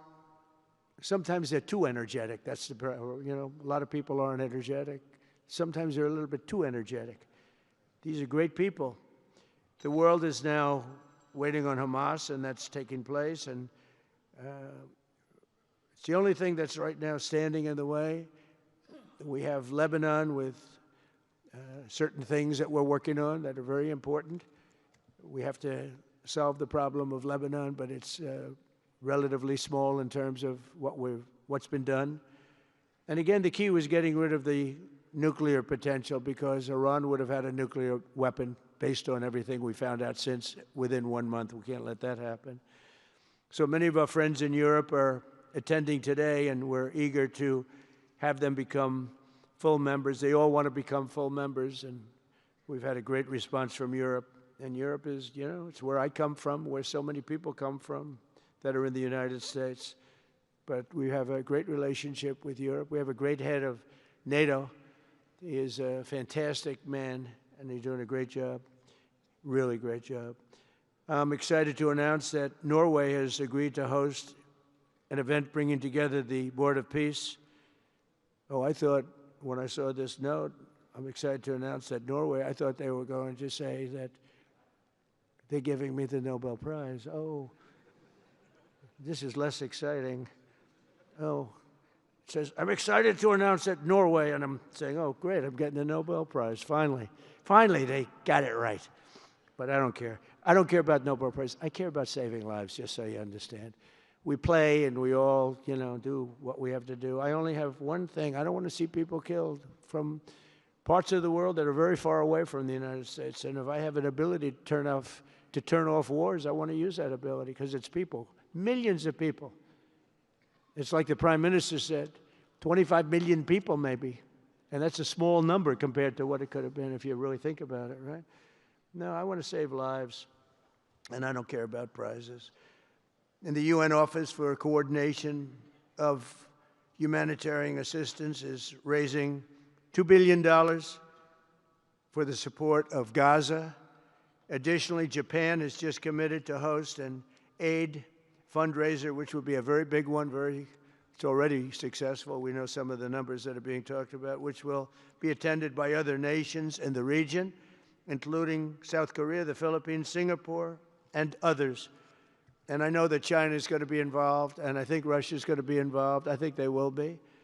I want to have everybody, get all sides, because it doesn't help when you have all sides with one ideology. You have to have everybody together for this. I'm also pleased to announce that FIFA will be helping to raise a total of $75 million for projects in Gaza. And I think they're soccer related, where you're doing fields and you're getting the greatest stars in the world to go there. And people that are bigger stars than you and I, Johnny. I hate to say it. You know, I met one of your great stars who came to the White House, as you know. And my son was very excited. These are great people. These are great people. And Johnny's going to bring the stars to the area. And they're really known. People in Gaza know every one of them, right? You know? So it's really something. And we'll soon be detailing the announcement. And if I can I'll get over there with you. I want to thank Johnny and FIFA for all of the wonderful things they did and are doing. They gave me their first Peace Prize. They gave me a Peace Prize. I think they saw that I got screwed by Norway, and they said, let's give him a Peace Prize. I mean, very good. Thank you, Johnny. I appreciate it. Johnny's very smart. He's very, very smart. The nations represented here today, just in closing, are not just contributing money. Some are also pledging personnel to help preserve the ceasefire and secure a very enduring peace. We have to have enduring peace. Having peace, knowing it's going to blow up in 2 weeks, doesn't mean anything. In particular, Indonesia, thank you very much. Indonesia. It's a great country. Thank you very much. Look at that man. Look how tough he is. You think it's easy dealing with him? Look at that face. You are a tough cookie. And we say it lovingly, too. We need strength. You say, see, he doesn't mind. He's tough and he's smart. And smart is more important. Morocco, thank you very much. Great. What you're doing is great. Albania, Kosovo, Kazakhstan have all committed troops and police to stabilize Gaza. Egypt and Jordan are likewise providing very, very substantial help, troops, training, and support for a very trustworthy Palestinian police force. We think we're getting some very good people on that police force. And, you know, it's peace in the Middle East. We have peace in the Middle East. Think of it.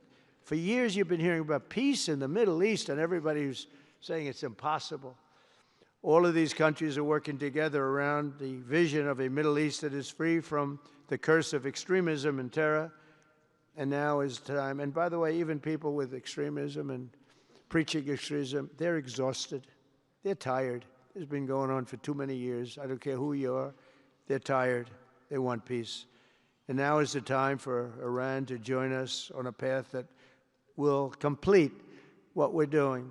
And if they join us, that'll be great. If they don't join us, that'll be great too. But it'll be a very different path. They cannot continue to threaten the stability of the entire region, and they must make a deal. Or if that doesn't happen, I maybe can understand. If it doesn't happen, it doesn't happen. But bad things will happen if it doesn't. With the commitments announced today, the Board of Peace is proving that it does not just convene countries. It devises and implements, and real solutions happen. We've come up with solutions. This is so little talk. This is very little talk, all action. First time, it was always talk in the Middle East. People would talk about peace in the Middle East, and then they'd go home and they'd never even think about it again. Nothing would happen. We're providing a model for how responsible sovereign nations can cooperate to take responsibility for confronting problems in their own regions. The Board of Peace is showing how a better future can be built, starting right here in this room. And I want to let you know that the United States is going to make a contribution of $10 billion to the Board of Peace. Thank you.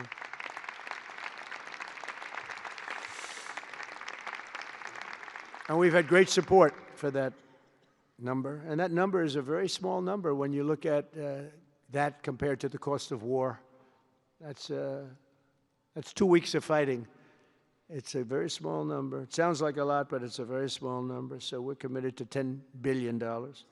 Together we can achieve the dream of bringing lasting harmony to a region tortured by centuries of war, suffering, and carnage. They say 3,000 years. And hopefully we can lift up the eyes of the world to envision how other intractable conflicts can be settled.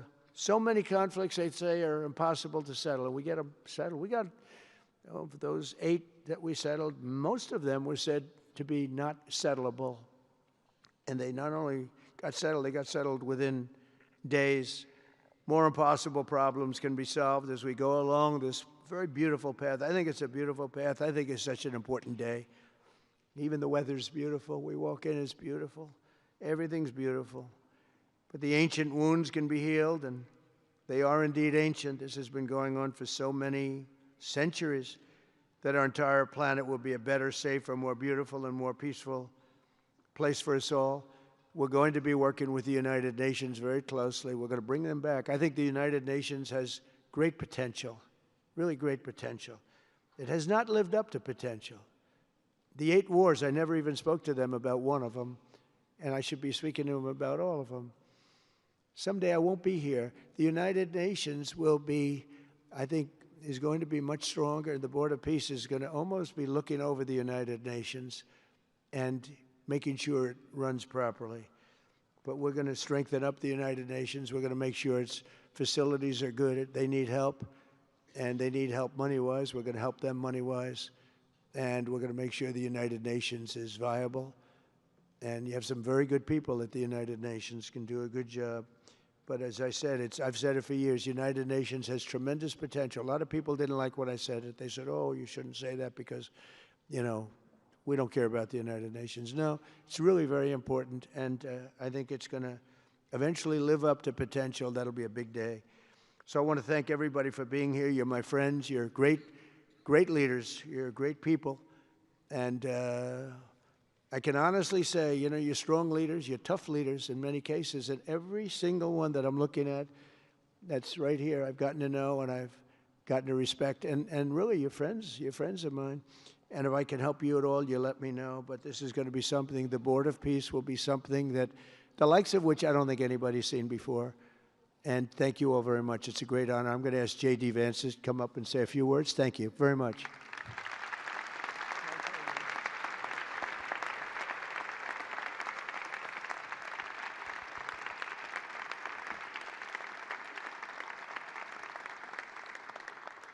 Well, thank you, Mr. President, very much for your leadership, but also for the kind words about me personally.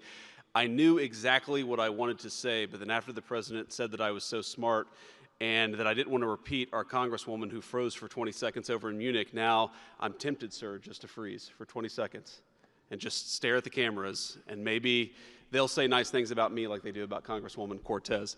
But I have 3 very brief messages. First of all, to the President of the United States, but to the entire team, to Marco, to Steve, to Jared in particular, who've done such an incredible job.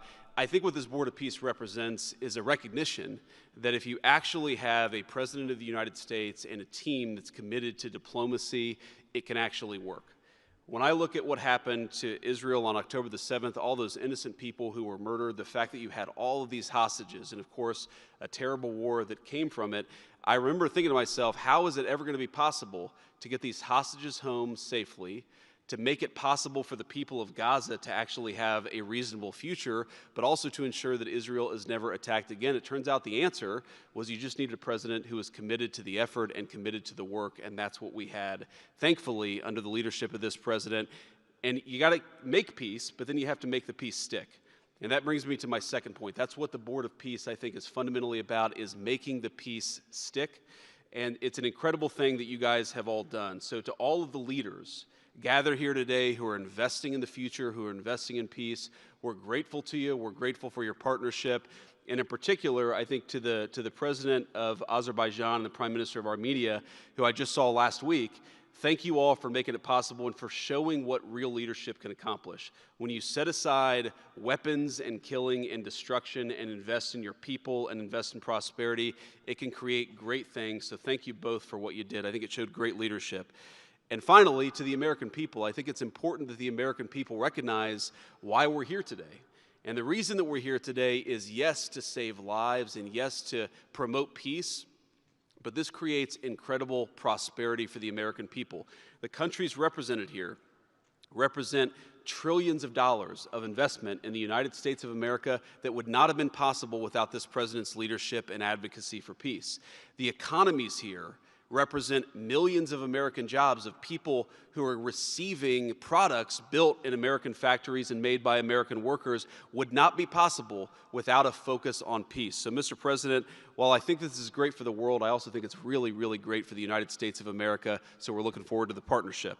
With that, I want to turn it over to the MC for the rest of the program, and that is our great press secretary, Carolyn Levitt. Thank you.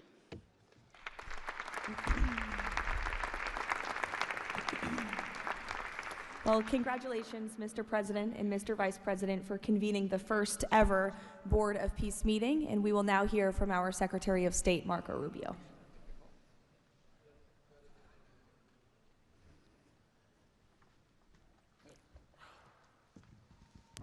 I'll be brief and to the point. We want to talk a little bit about the strategic vision of this organization and begin doing so by first acknowledging that we are here today because the President of the United States, Donald J. Trump, has both an ability and a willingness to use the power of his office to think outside the box. And that's why we're here today. This was a very unique crisis in Gaza, one that the existing international institutions could not solve or figure out. It needed a very specific type solution that required the partnership of all the nations that are here, including those that are here on an observer status. And we appreciate you coming today and being a part of this as well. And that's the point I want to drive home today. And soon you'll hear from Steve and Jared, who, by the way, deserve an incredible amount of credit for pulling this together and working countless hours and traveling all over the world. They truly deserve our appreciation and thanks for the work they've put in under the leadership of President Trump to make this possible. This Gaza situation was impossible to solve under orthodoxy, under existing structures. And so what we did is they went to the UN, and they got the UN's approval to put this group together and bring these nations together to come up with a very specific solutions to a very unique and specific problem.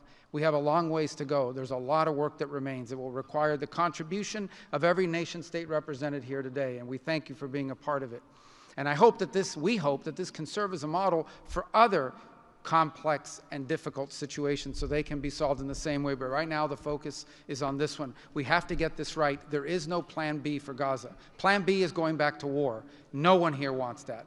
Plan A, the only path forward, is one that rebuilds Gaza in a way of enduring and sustainable peace where everyone can live there side by side with one another and never worry again about returning to conflict, to war, to human suffering, and to destruction.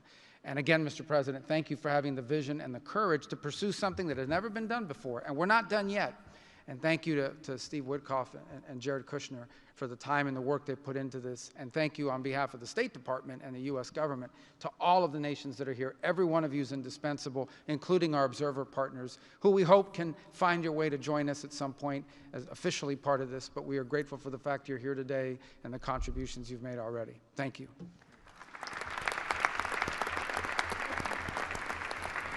Thank you, Marco. We will now hear from our special envoy, Steve Witkoff.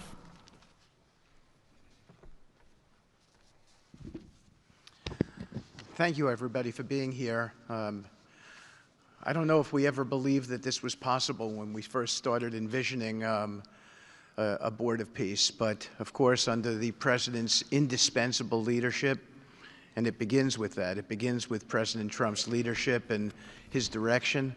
We are here today, and it's pretty amazing. I think we have some people to thank.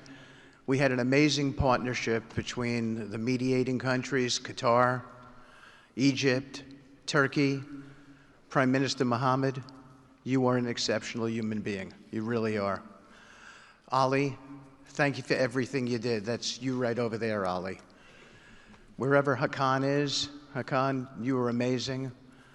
And so was Ibrahim and President Erdogan, and of course, to the Egyptians, Badr, I know you're smiling because we went through so much.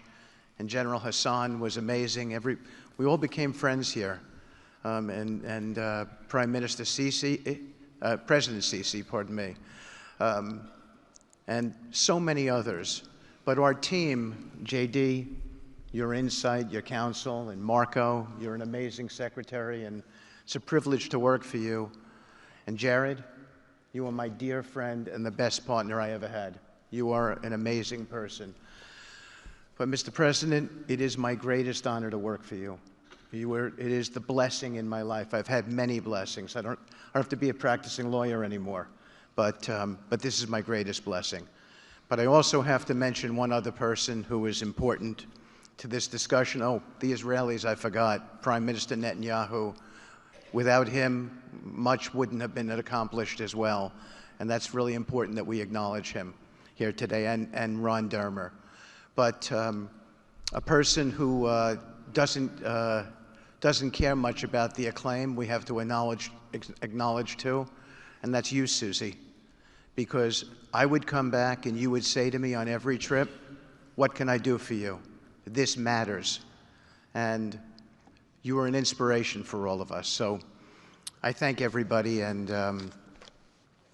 let me get on to, am I going on to the next slide? Sure. Caroline? Sure. Okay. So with regard to the hostages, we're here today, again, I say it, I know it sounds redundant, but we're here today because of President Trump. Without him, none of this was possible. There were 251 hostages. 168 came out alive. 83 bodies were returned to their families so that they could grieve and remember their loved ones like in a normal way. In a way that brought their families together. So that was just as important. This was a monumental effort, and I want to tell a story about the president. Every time a hostage family came to visit with us, they were not on the president's schedule. I would walk down to the Oval Office, I would tell the president that there was a hostage family here, and he would say, Steve, bring them up. Every single time. Mm-hmm. And when we got the last 20 out, we had a celebration at the White House, and I could see the emotion on the president's face. And he came up to me and he said to me, I have to tell you, this is my 5th year in the Oval Office, and I don't know that I've ever had a more special time than this moment with these people, seeing them come home.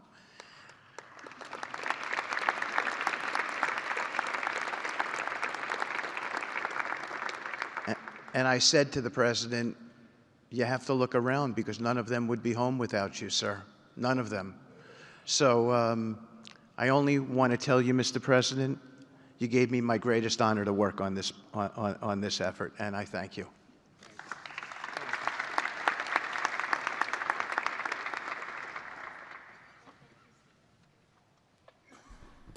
Thank you, Steve. Now you're going to hear directly from the team that has been tasked with implementing President Trump's 20-point plan for Gaza, beginning with our ambassador to the United Nations, Mike Waltz. Thank you, and thank you, Mr. President, Excellencies. First, let me wish everyone a happy and prayerful Ramadan. Thank you so much for joining all of us today. Mr. President, Excellencies, bottom line, humanitarian aid has absolutely surged since the Gaza war ended. Our Central Command, our great military, is working together with Israel, with the UN, so many countries here to coordinate the aid, to make sure there's deconfliction. Over 70 countries now are participating in our Civil Military Command Center, and here are the results. Aid is up.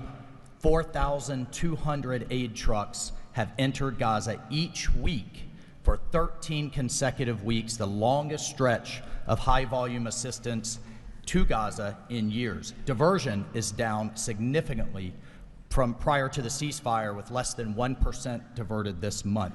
Food supplies are way up. We are reaching the full 2.1 million Gazans with aid, up 5 times from the delivery levels before the ceasefire. The percentage of households experiencing severe hunger has dropped from about 30% to down to 1%. As of this past February, drinking water has doubled and child malnutrition has been cut in half. If we could go to the next slide. Mr. President, only under your leadership and this great team could we bring together the United States, Israel, Egypt, Jordan, the UAE, the United Nations agencies. Mr. President, bottom line, like you, this is a board of action, not a board of endless talk or speeches, and these results are a true testament to your leadership and the leadership of this great team. We are saving lives, and it's an honor to be a part of it. Thank you, Mr. President. Dr. Ali Shaith. It is my honor to be here representing the National Committee for the Administration of Gaza. Thank you, President Trump, for your leadership, for your continued efforts. A new governing authority is now in place for Gaza, with a clear mandate and a clear commitment to establishing development and stability. However, we are operating in extremely difficult conditions. Large parts of Gaza Strip are severely damaged, destroyed actually. Humanitarian needs are acute. Law and order remain fragile. This is not normal operating environment, President, which is precisely why discipline and prioritization matter. Our priorities, therefore, are defined into 4 categories. First, restore security via professional civilian police under one authority, one law, and one weapon, including training and developing 5,000 Gazan police to be deployed in 60 days.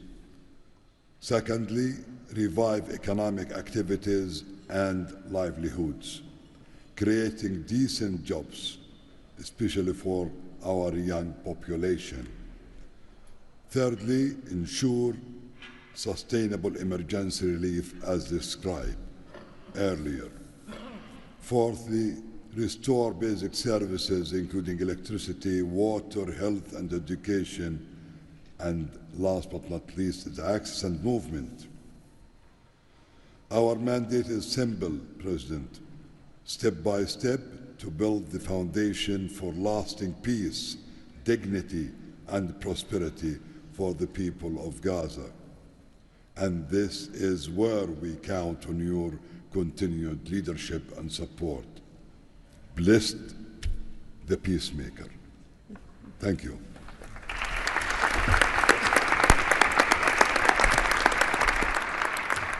Thank you. Now Nick Mladenov.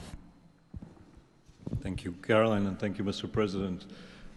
Today, we're very happy to announce that we're creating the Office of the High Representative for Gaza of the Board of Peace, which will be there to support, to guide, and assist the National Committee for the Administration of Gaza, hopefully removing the roadblocks that they will be facing in taking over civilian and administrative control of the Gaza Strip.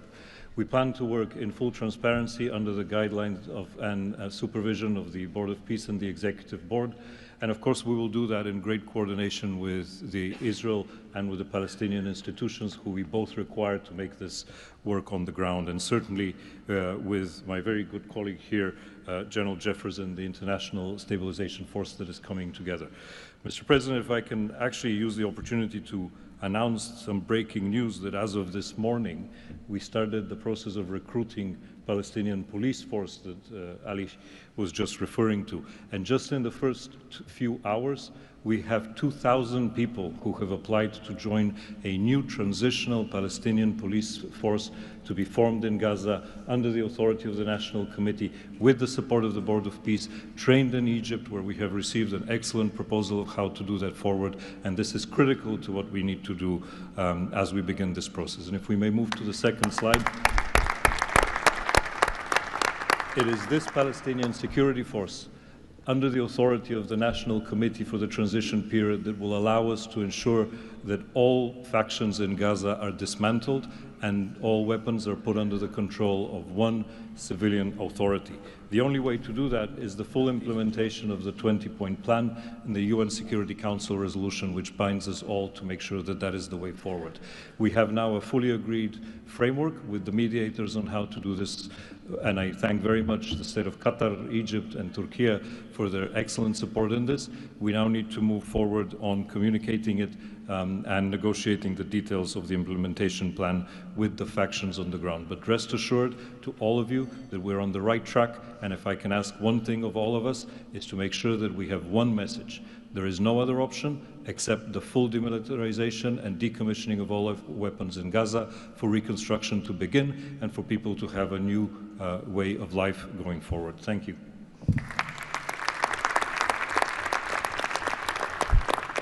Thank you, Nick, and congratulations. Now, Major General Jasper Jeffers. Thank you, Caroline, Mr. President. It's an honor to be here today as the ISF Commander.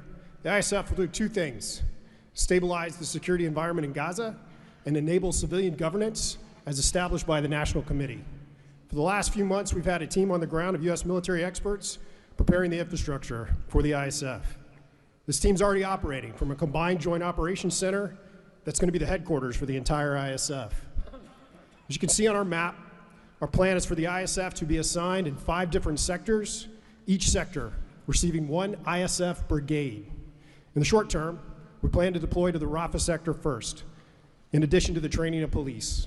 Midterm objective is to continue to expand, sector by sector, all moving to our long-term 12,000 police and 20,000 ISF soldiers.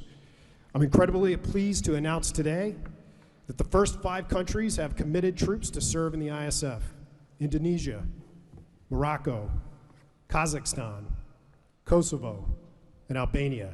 And 2 countries have committed to train police: Egypt and Jordan. I would also like to announce that I have offered and Indonesia has accepted the position of Deputy Commander for the ISF. With these first steps, we will help bring the security that Gaza needs for our future prosperity and enduring peace. Thank you.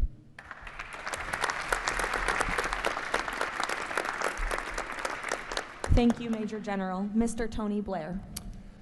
For decades, Gaza's governance has been characterized by extremism, corruption, ineffective institutions, and the complete absence of a route to prosperity for the Gazan people. Yet, as President Trump recognized, its potential has always been vast.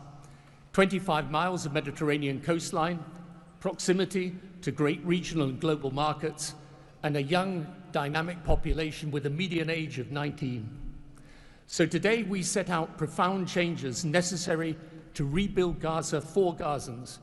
Gaza not as it was, but as it should be, including its governance.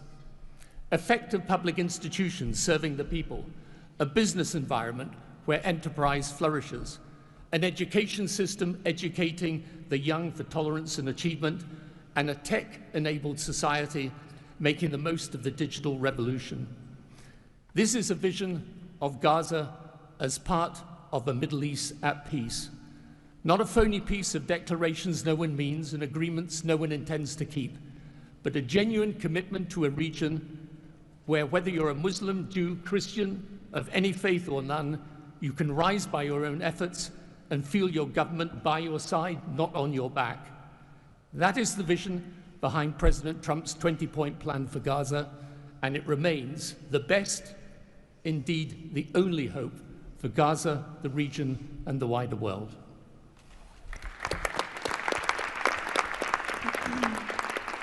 Thank you. Mr. Yakir Gabay. Hello, everybody. Thank you, Mr. President. Gaza is destroyed. We assembled here on this historic day with common vision to rebuild Gaza for the next generations. Our mission is to recycle and remove 70 million tons of rubble and UXO and hundreds of miles of tunnels, arrange for the population fast temporary housing. In parallel, to start construction of infrastructure and permanent housing. We have a detailed master plan for housing and infrastructure of modern schools and hospitals, manufacturing and agriculture, roads and trains, water and energy plants, logistic hubs, telecom, tech and data centers, sports and leisure facilities, seaport and airport, and much more. We lined up many regional contractors who build housing for millions of people in the Middle East. They will join the massive redevelopment with competitive pricing. The funding is ready and will be invested in a free economy. The local population will build their own cities, which will create hundreds of thousands of jobs and will revive the economy. The Gaza coastline is 26 miles long. It can be developed as a new Mediterranean Riviera with 200 hotels and potential islands. The value goes to the Gazans through the Gaza Sovereign Fund. This plan is all subject to a full disarmament of Hamas. Thank you very much. Together we will make this vision into a reality.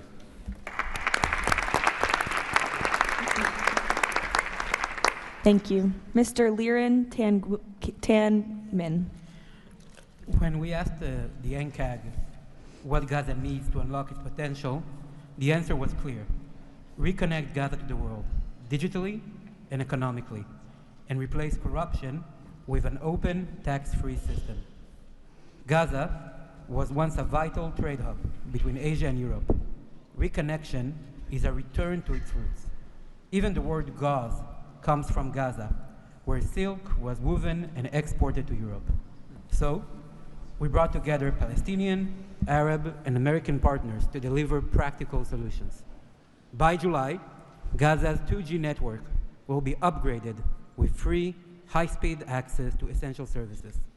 The NCAG is building a secure digital backbone, an open platform, enabling e-payments, financial services, e-learning, and healthcare with user control over data. This effort is supported by our regional partners, and I believe you will hear some exciting news from them on that later today. In parallel, we're advancing an Amazon-like logistics system to help Palestinian launch businesses import globally and trade securely. This will lower prices, drive growth, and help transform Gaza into an open, transparent, corruption-free economic zone. Thank you. Thank you. Mr. Mark Rowan. Mr. President, distinguished leaders, the goal is simple. Take the momentum all of you have provided and build it into something that is not just temporary relief, but something that provides a long-term foundation that will enable many of the goals we've spoken about today to be achieved. We plan to do this by gathering Gaza's productive assets in one unified structure. This will allow independent, professional, conflict-free management of the resources to benefit the Gazans. This will also enable expeditious planning and zoning and not fragmented projects that do not contribute to an economic whole. The potential here is tremendous, but it has to start somewhere. The start is in Rafah, where, as you heard, that will be the first place security is deployed. The plan is 100,000 homes for 500,000 residents plus $5 billion of infrastructure. Over time, 400,000 homes for the entirety of the population with more than $30 billion of infrastructure. Let me put it in financial terms. This is not a problem of money or collateral. This is a problem of peace. The coastline alone, $50 billion of value on a conservative basis. The housing stock, more than $30 billion as rebuilt. The infrastructure, more than $30 billion. $115 billion of value. It just needs to be unlocked and financed. Great. Thank you. Mr. Ajay Banga. Thank you, Caroline, and thank you, Mr. President. All this requires money. And so when the UN Security Council resolution got passed, we set about creating the Gaza Reconstruction and Development Fund at the World Bank. It's housed there. The World Bank's role is that of a limited trustee. We manage the donor contributions coming in of the type that the President said a little earlier in his opening remarks. And then we help to manage that money while it stays with us. And under the direction of the Board of Peace, we disperse the money for reconstruction and development projects in Gaza. This fund is ready to receive the donations that he spoke about just a little while ago. The second part of the story is that you as donors deserve the right to know that the money is being used in a transparent way. We are helping, along with the Board of Peace, which takes the ownership of ensuring that the right kind of financial, legal, and oversight mechanisms are being put in place. We've even assigned a financial controller from the World Bank on a secondment basis to the Board of Peace to ensure that we can try and help build the best standards in this process. Now, this is just the beginning. This work is going to need 2 or 3 things that the World Bank Group can bring to the table. The first is leveraging of public finance. Because of our AAA rating, we have the ability to leverage private bond money to help to create the resources we need to do what Mark just talked about. The second is we can de-risk private investing. And the third is we have people on the ground and expertise and knowledge of doing this kind of work in other markets. We want to be not an armchair critic of a process, but an active participant in giving Gazans and people in the region the opportunity of the lives they deserve the one time we get the chance. So thank you again.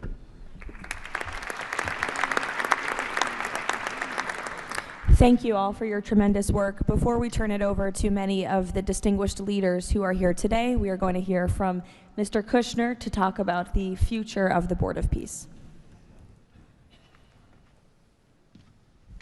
Thank you, Caroline, and thank you, Mr. President, Mr. Vice President, Secretary Rubio.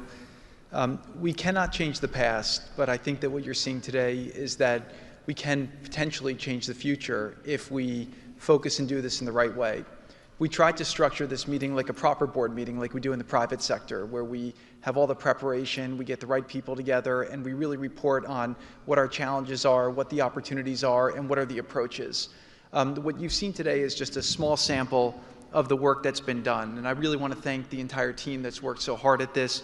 A lot of these people are volunteers. They're doing this not for any personal gain. People are not personally profiting from this. They are really doing this for their children and for their grandchildren and because they want to see peace. One small anecdote is Liran said to me, "Are you sure I should be presenting? I'm a Jewish Israeli and I'm working on Gaza and all these things." And I said, "That's exactly why you should be presenting today."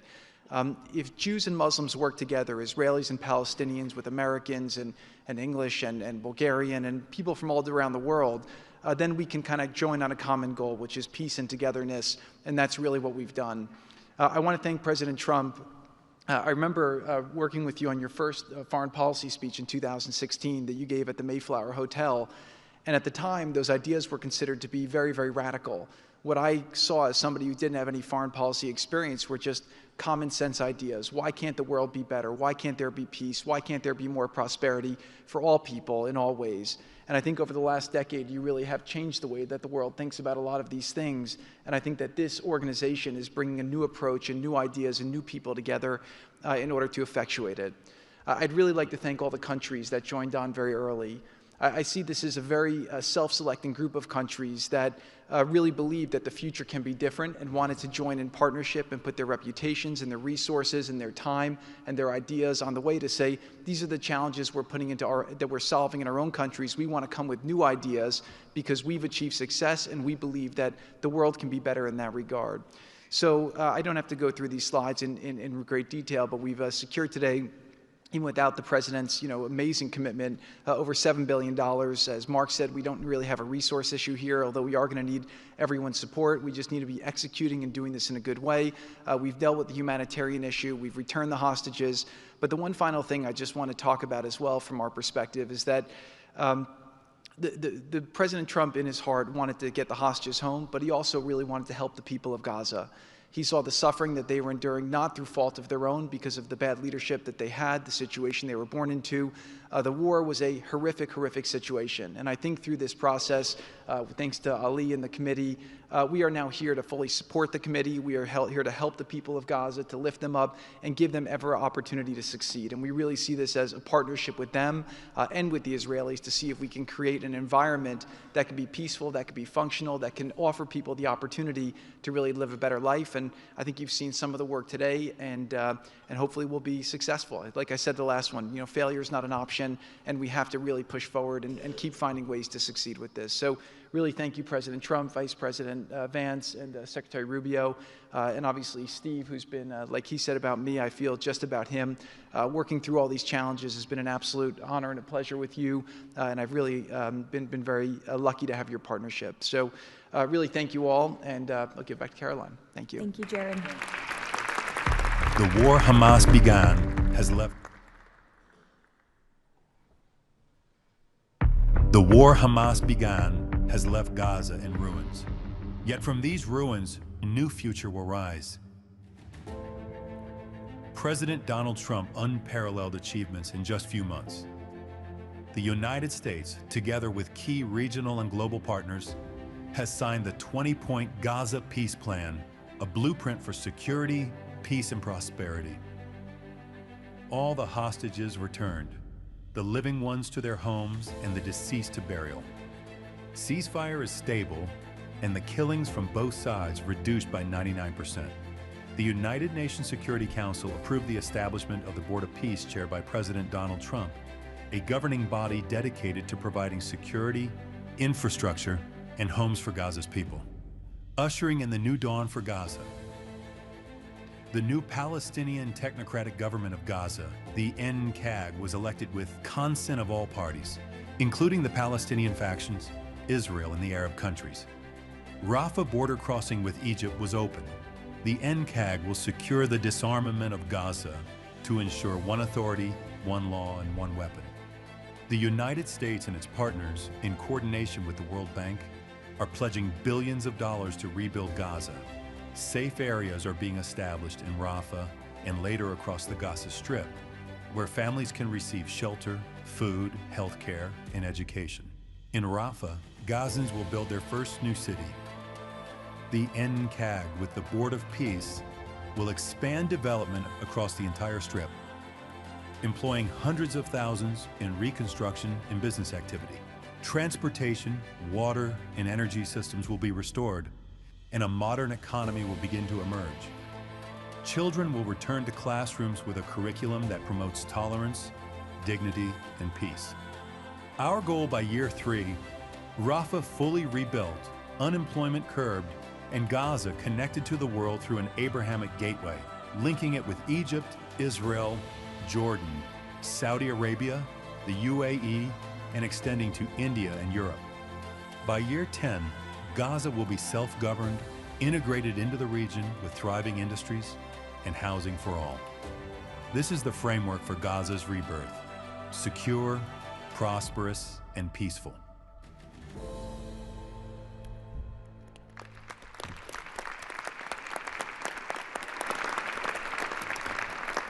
It's amazing. Now we will hear from our distinguished leaders who are here today, beginning with the King of the Kingdom of Bahrain. You're welcome. President Trump, distinguished members of the Board of Peace, it is an honor to participate in this inaugural meeting of board convened by President Donald Trump.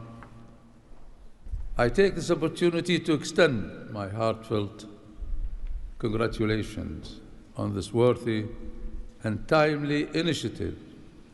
The meeting comes during the holy month of Ramadan, where we will pray to Almighty God that our endeavors will bring peace, security, prosperity to the world.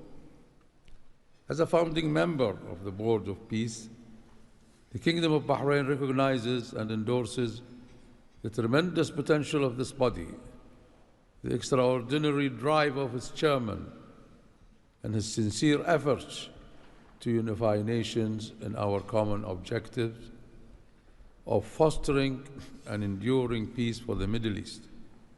We greatly appreciate President Trump's initiative and presenting the Gaza Peace Plan and establishing this board as a vital platform for dialogue, action, and delivery.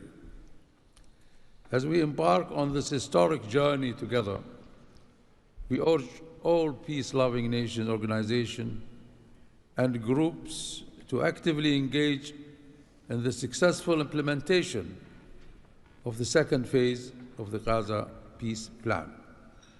This includes ensuring a lasting ceasefire in Gaza, facilitating its reconstruction, and providing hope and new opportunities for the people of Palestine and Israel. This inaugural meeting of the Board of Peace marks an extraordinary and pivotal chance to envision a new future to Gaza, one that emerges from the ruins of conflict to building a landscape of security, aspiration, hope, and opportunity for its people. And reaffirming our commitment to this vision, the Kingdom of Bahrain has contributed the funds towards the operations and administration of the Board of Peace, and today we announce our readiness to provide the necessary infrastructure and skills to establish an effective government digital services platform for Gaza. Our decision to join the Abraham Accord and enter into the ceasefire agreement with the United States reflects our commitment to advancing peace and stability in the Middle East. The United States' historic and ongoing presence in our region has served as a positive force for stability, and we remain dedicated to strengthening our partnership. We look forward with optimism to working with the Board of Peace and all of our international partners who share our ambitions for a brighter future for all. Thank you, Mr. President.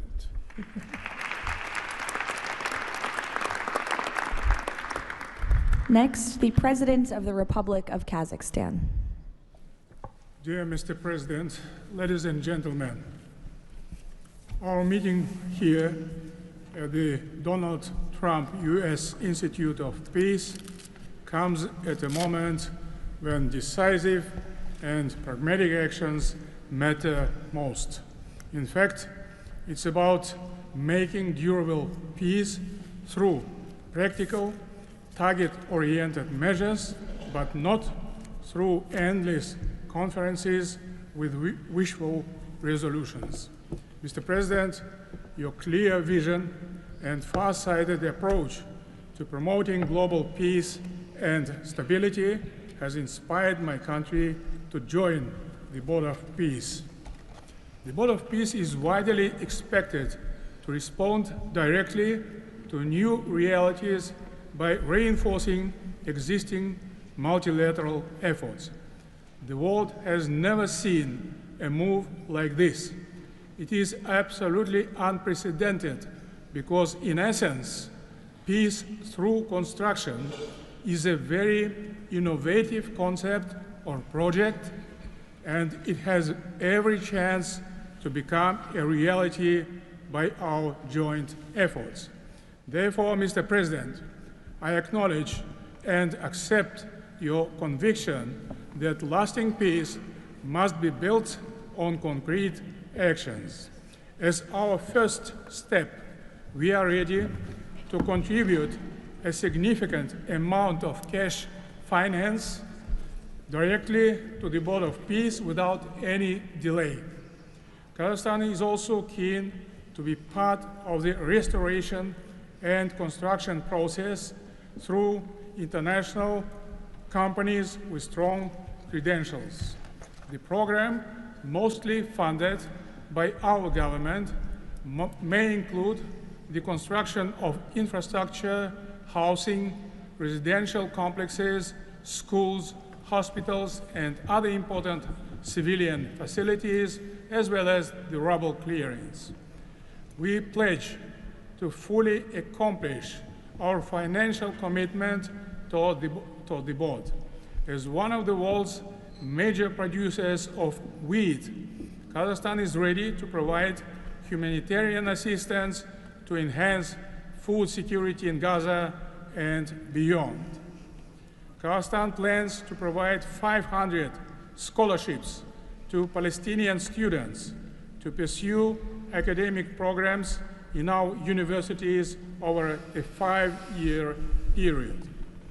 We can share our internationally recognized e-government expertise and other digital solutions. Kazakhstan is willing to support the ISF by deploying military units, including medical units, and sending our observers to the Civil-Military Coordination Center.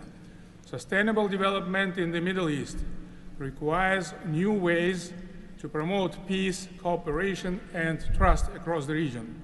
That's why Kazakhstan has joined the Abraham Accords. This crucial move is fully aligned with the noble mission of the Board of Peace.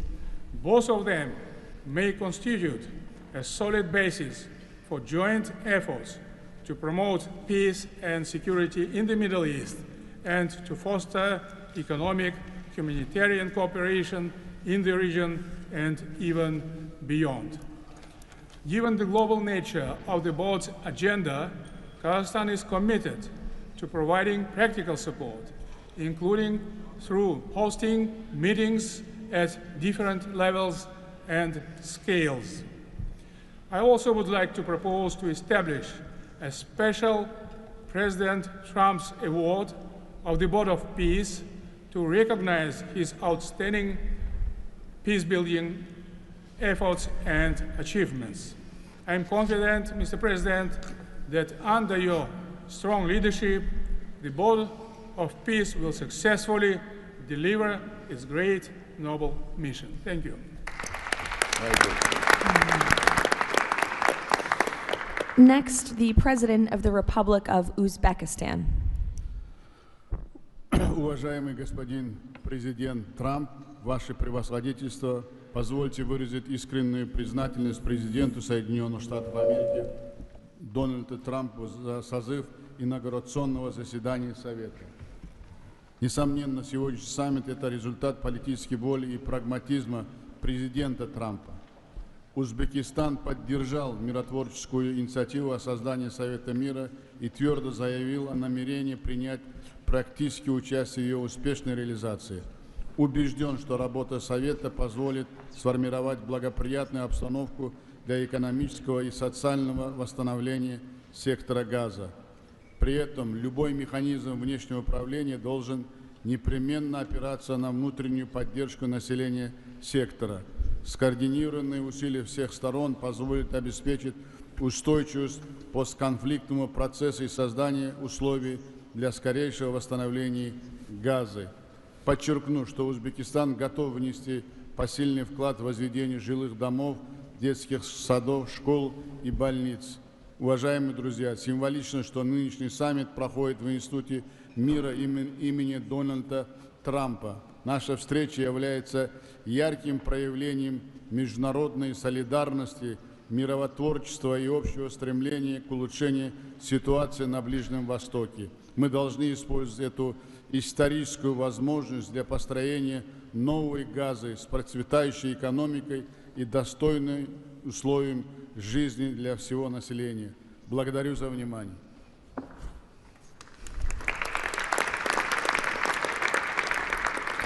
The President of the Republic of Indonesia.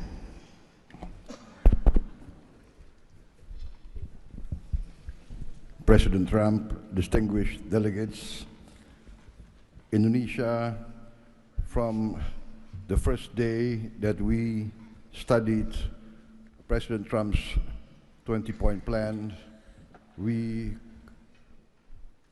completely agree and we are fully committed to this plan, and that is why we joined the Board of Peace.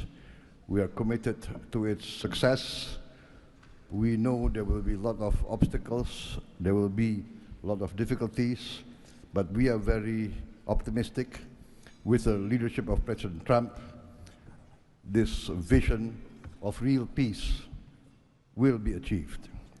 There will be problems, but we will prevail. We will achieve our dream of peace in Palestine, peace, a lasting and peaceful solution for the Palestinian problem and in Gaza. The achievements of the ceasefire is real. We commend this, and therefore we reaffirm our commitment to contribute significant number of troops, up to 8,000 or more if necessary. We are prepared to contribute the troops to take part actively in the International Stabilization Force to make this peace work. Thank you very much.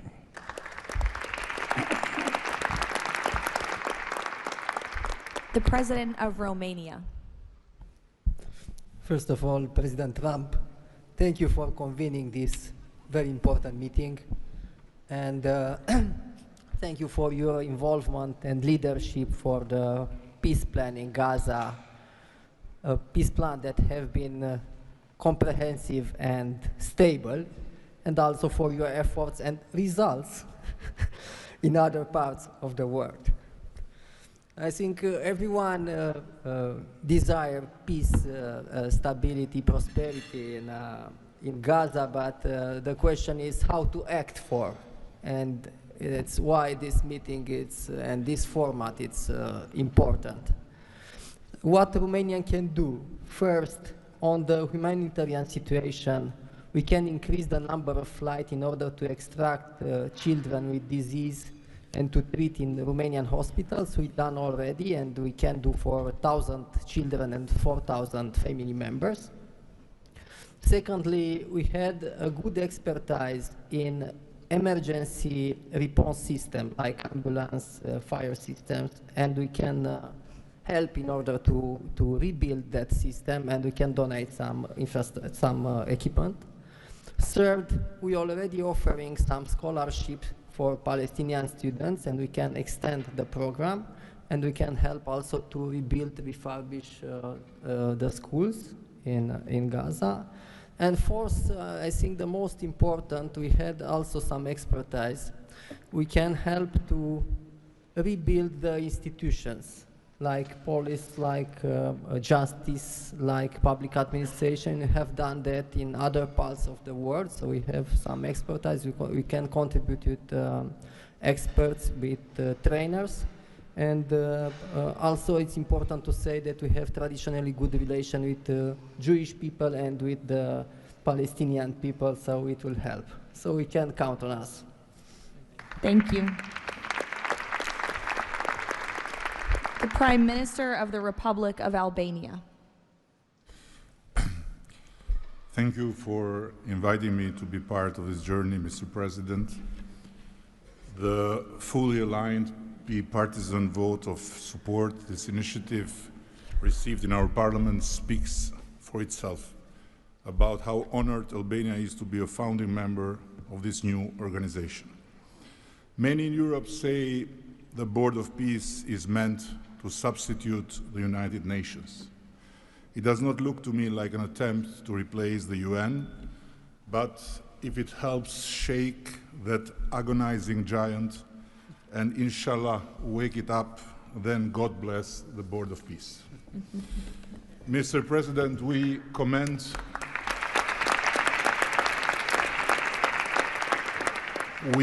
your decisive role in bringing a halt to the heartbreaking conflict in Gaza, and Albania has confirmed its participation in the Stabilization Force with our troops.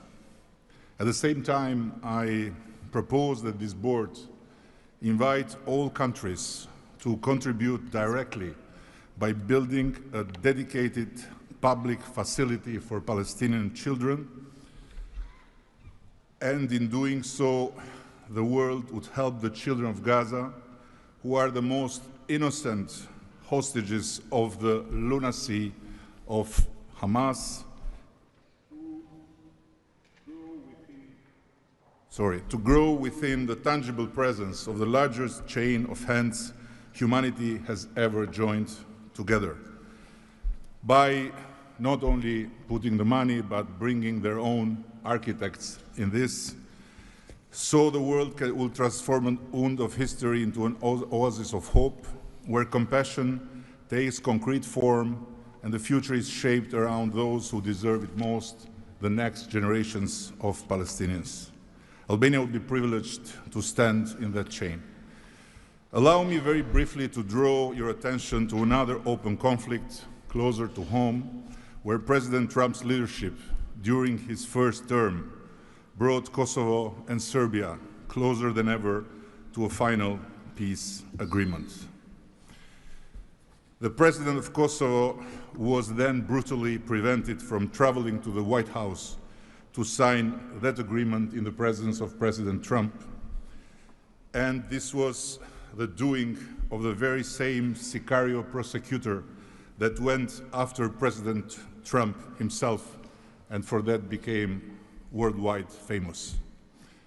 Today, the Kosovo president have now spent 6 years in pretrial detention before a special court in The Hague, sponsored by several democratic states, some of them present here, that should be shamed of that type of international justice. Just last week, Mr. President, another prosecutor funded by this great country and its taxpayers requested 45 years of imprisonment for him, a request that sent shockwave of humiliation through an entire peace-seeking nation. At this moment, only a few months stand between a man who rose from resistance to ethnic cleansing to become a peacemaker and the potentially devastating outcome in a court that has so far failed at every step to uphold the standards of democratic justice. For the sake of God, Mr. President, let's do something before, as you say, very bad things might happen again. And again, thank you so much for including Albania in this noble initiative by bringing close friends of Israel and of the Arab countries. We very much hope to be an added value in your amazing vision.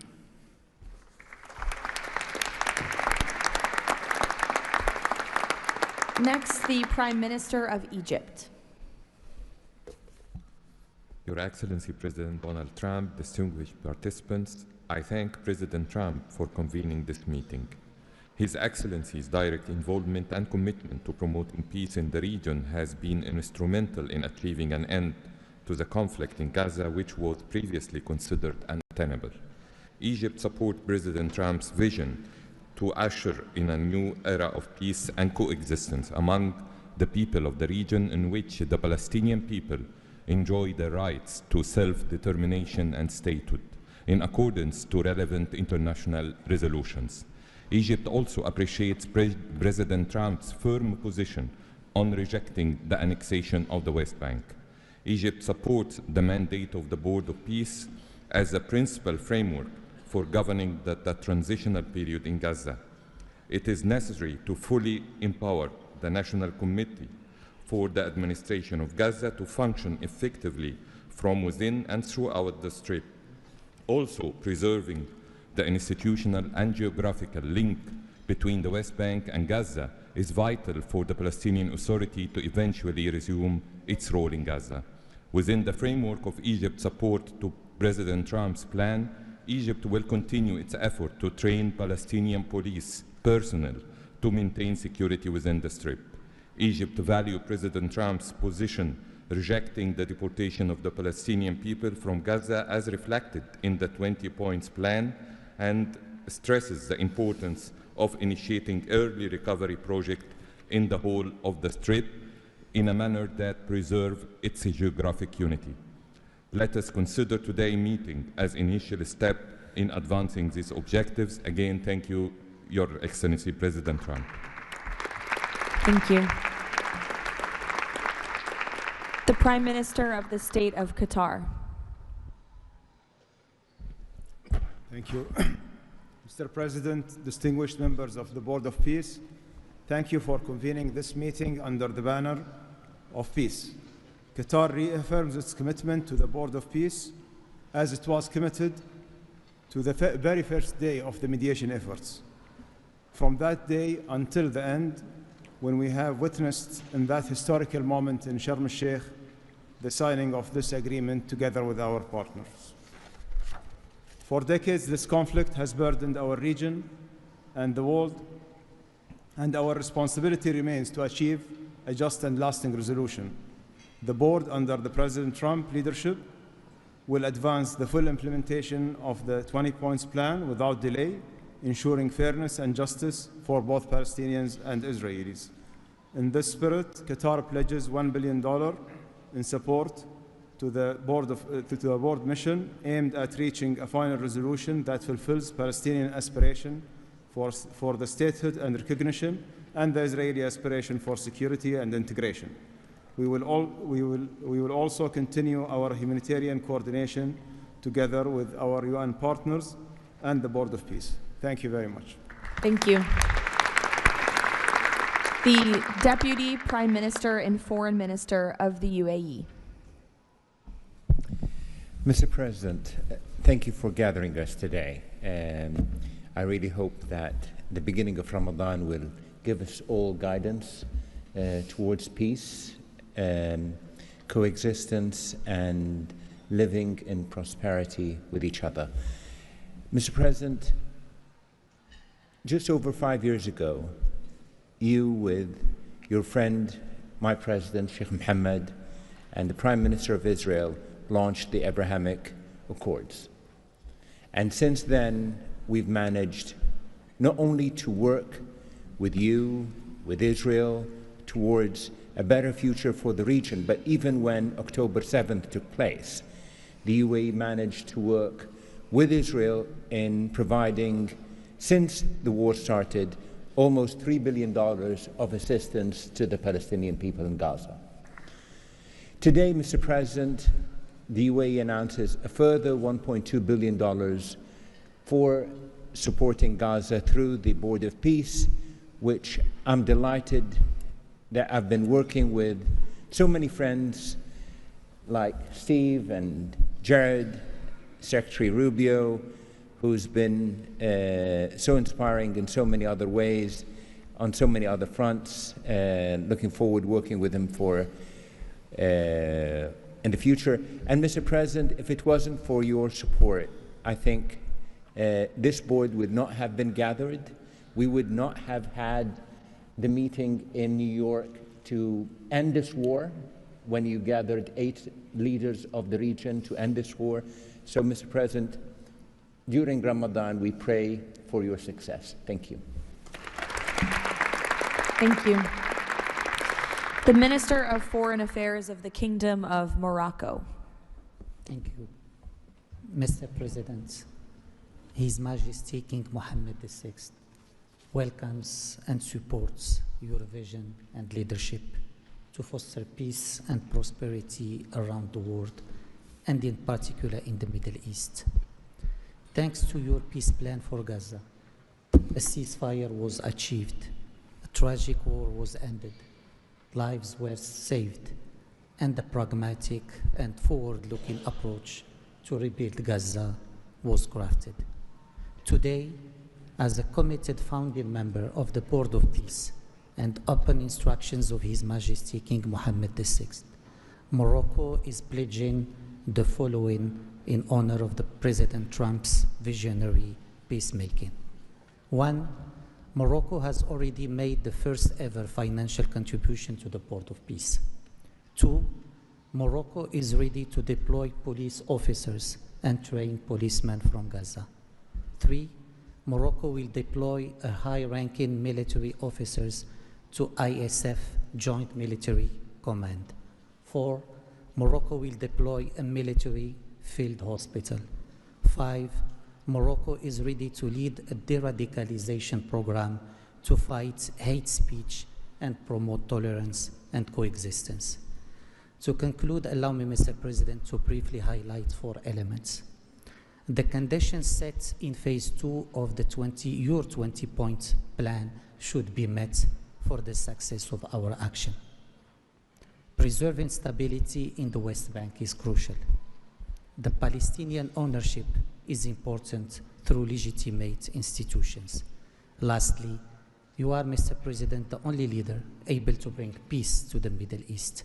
We hope that the stabilization of Gaza will help launching a global and genuine peace process based on the two-state solution. Thank you. Thank you.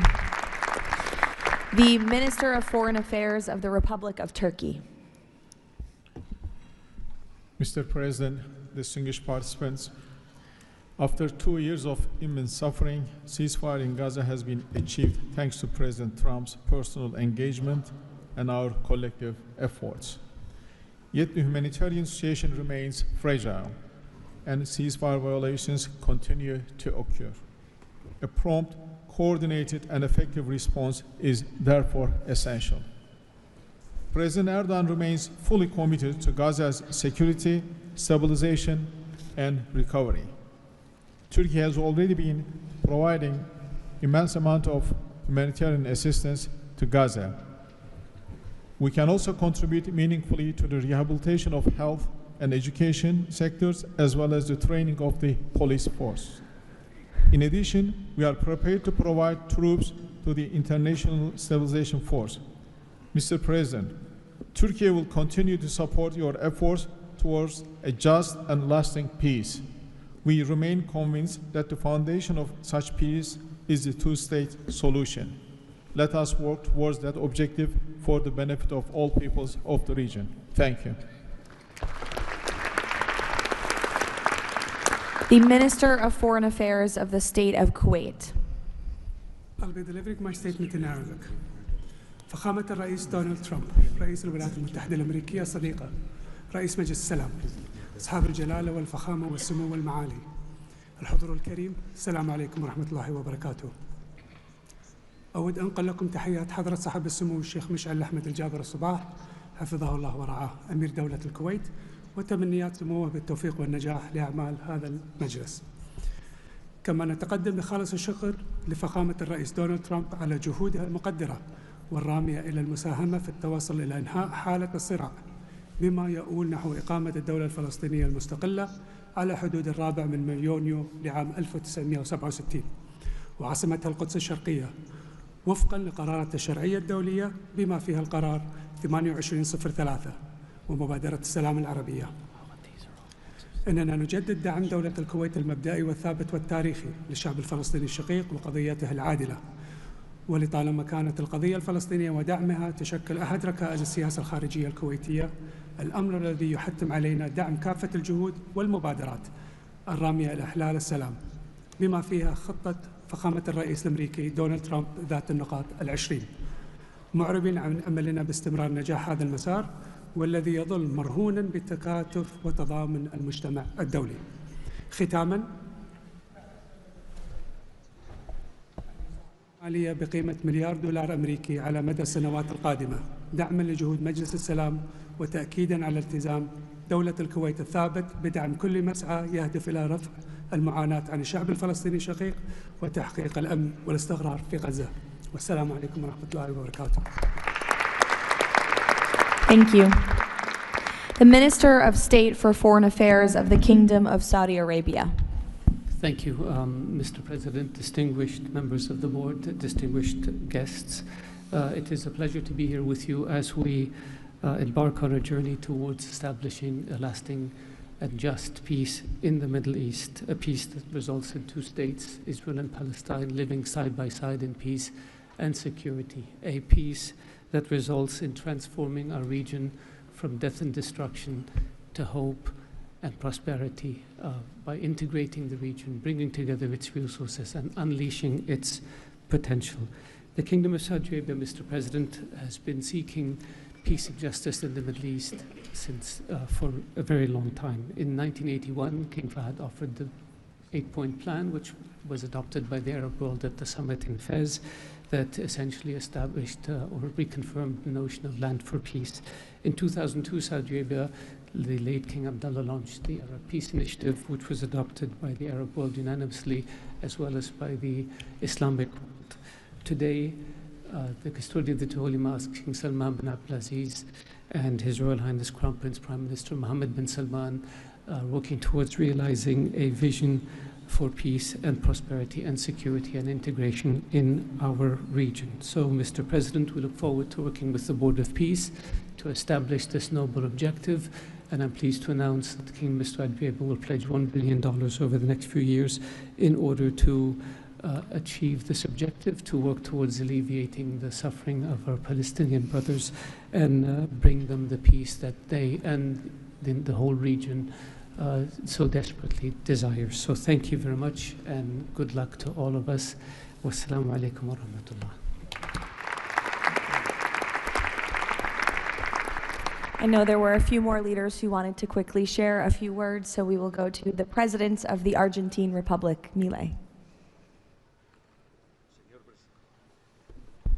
Señor Presidente, distinguidos miembros del Board of Peace, la nueva Argentina ha adoptado una posición clara en política exterior.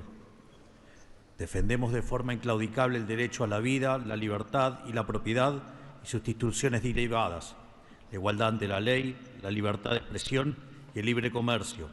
La defensa de esos derechos no es negociable, es un prerequisito para la paz. Pero no todos los actores internacionales juegan con las mismas reglas.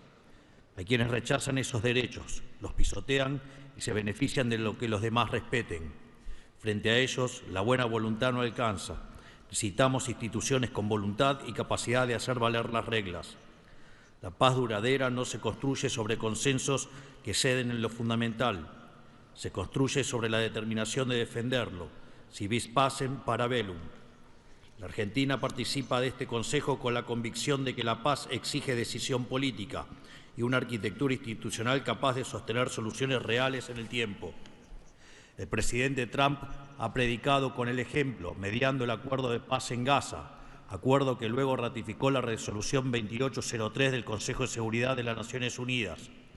El Consejo de la Paz nace como expresión de ese liderazgo, con el mandato de ejecutar un plan de pacificación y reconstrucción y los mecanismos para hacerlo, entre ellos una fuerza internacional de estabilización. En esta etapa inicial, Argentina está lista para contribuir. Ponemos a disposición la colaboración de nuestros cascos blancos. Nuestra trayectoria en operaciones de paz es un capital probado que ponemos al servicio de la fuerza de estabilización. Creemos en una diplomacia que asume riesgos para alcanzar la paz. Creemos en el liderazgo que enfrenta desafíos complejos con determinación, como el del presidente Trump.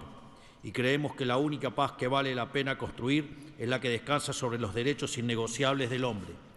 El Consejo de la Paz ofrece un marco para avanzar en esa dirección. La Argentina lo respalda. Muchas gracias. Thank you. The Prime Minister of Hungary, Mr. Orbán. Dear Mr. President, Excellencies, dear colleagues, first of all, let me express the appreciation of the Hungarian people to President Trump for his tireless peace efforts all around the world. Hungary is the only country to be represented here on the highest level among the founding members from the European Union. I represent a country which has been living in the neighborhood of a brutal war for the last 4 years. We all know this war would not have broken out if President Trump had been in office at that time. However, President Trump's return to office offers a great chance to multiply the peace efforts not only in Gaza, but in Ukraine as well. We in Europe understand clearly that the security situation in the Middle East, and especially in Gaza, has a significant impact on the security of Europe. Therefore, our participation in the Board of Peace is not only based on principle, but also on our own security interest. Let me also share with you that there is serious talks going on in Europe about the Board of Peace and its future role. We understand that during the recent decades, International organizations have failed to fulfill their role to preserve peace and stability worldwide. Therefore, new initiatives are needed to bring forward the issue of peace globally. We are sure that President Trump's initiative to establish the Board of Peace is such a step to the right direction. President, we are proud to be among the founding members, and we are happy to be in such a great company. Thank you very much. Thank you. President Peña of Paraguay, who tapped my shoulder, wants to say a few words. Yes, thank you, Caroline. Thank you, President Trump. Thank you for bringing hope again, President Trump. I think that of the many things that you have achieved in the last 12 months as President of the U.S., I think the greatest thing, and I'm probably the youngest head of state here, is hope, President. We have lost hope about solving problems for many, many decades. A system that was broken, a system that was not able to bring solutions. Now we're seeing that thanks from your leadership, we are solving the issues. I come from a country that 160 years ago faced extinction. We went to a war against our neighbor and we lost 60% of our territory and 90% of the male population. So we know on our own flesh the hardship and all the difficulties of war. That's why Paraguay is so proud to be a founding member of the Board of Peace, and we're here to collaborate. Maybe we are not going to be the country that's going to bring the more money or the more security forces, but I think that there is a lot that all of the countries can bring to the table to solve these issues. Paraguay, together with a handful of countries, have been supporting Israel, and we will continue to do so. But we come here with an open heart to work for peace. And today is Gaza, tomorrow will be another conflict area in the world, but we need to solve each of all these conflicts, and I really appreciate the leadership that you have taken, President. Paraguay stands ready to collaborate next to you. We're going to continue to support the U.S. initiative. Probably the only day that we're not going to be able to support the USA is going to be on June 12th, because Paraguay is going to be facing the U.S. in the World Cup. Thank you very much. Thank you. The Minister of Foreign Affairs of the State of Israel, please. Thank you. President Trump, this is an important day. Your historic actions have proven time and again. You are a leader who takes initiative, forges new paths, and works toward a better future for the entire world.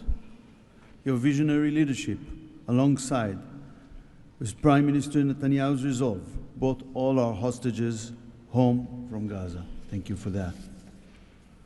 I'm proud to represent here the State of Israel that stood through such a difficult war for 2 years on 7 different fronts, demonstrating resilience and strength.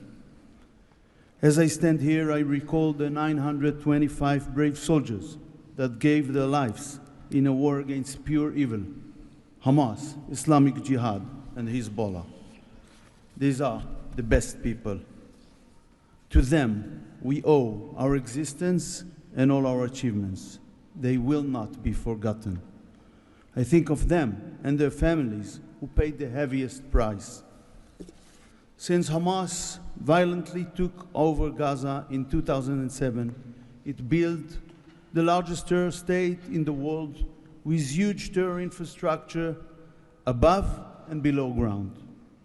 October 7 was the peak of Hamas' ongoing terror campaign through decades.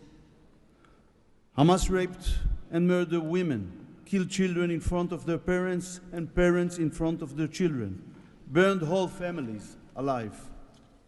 That terrible day will not be forgotten, and we must act to ensure it never repeats itself. Distinguished leaders, all previous plans for Gaza failed because they never addressed the core issues: terror, hate, incitement, and indoctrination. At the heart of President Trump's comprehensive plan are the disarmament of Hamas and Islamic Jihad, demilitarization of Gaza Strip, and de-radicalization of Palestinian society there. It's the first plan to address the root of the problem. We support it and are working and will work toward its success. As Mr. Mladenov emphasized, Hamas must be disarmed. That includes all its weapons, its terror infrastructure, underground tunnel network, and weapons production facilities must all be dismantled. As the plan emphasized, there must be a fundamental de-radicalization process. The infrastructure that indoctrinates Palestinian children to hate and kill Jews in educational and religious institutes should no longer exist. All those are important not only for the Israelis. Gazans have lived under a terror regime for decades. The people of Gaza must be liberated from these terrorists. I want to make this opportunity to wish Muslims around the world Ramadan Kareem. Distinguished leaders, President Trump's visionary leadership creates, for the first time, an opportunity for a better future. On behalf of Israel, I say thank you, Mr. Trump. Thank you for your leadership. Thank you. Lastly, the Prime Minister of Pakistan.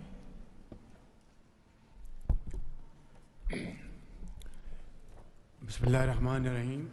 Your Excellency, President Donald J. Trump, members of the Board of Peace, distinguished guests, ladies and gentlemen, Assalamu alaikum and a very good morning.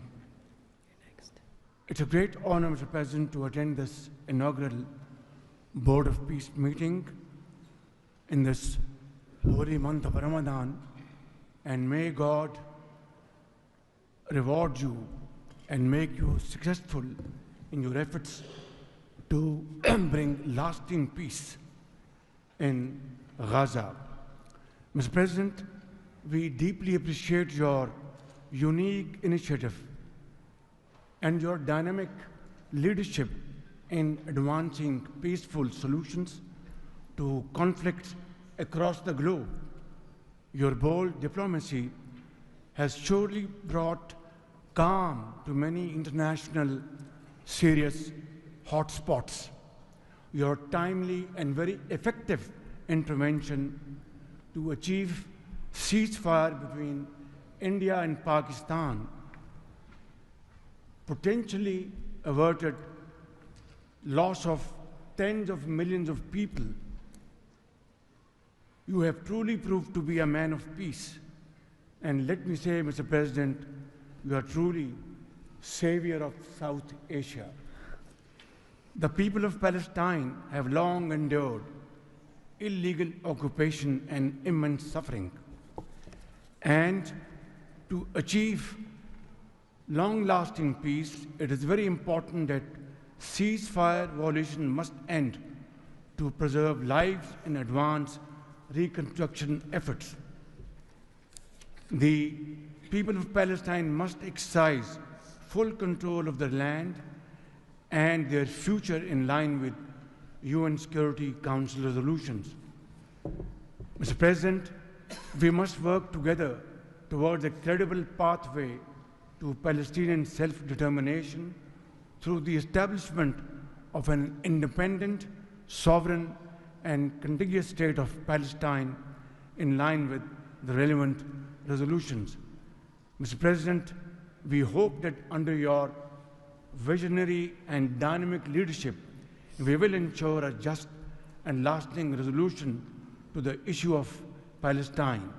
And today is a day which will mark a place in the annals of history that through your efforts, through your untiring support and great efforts,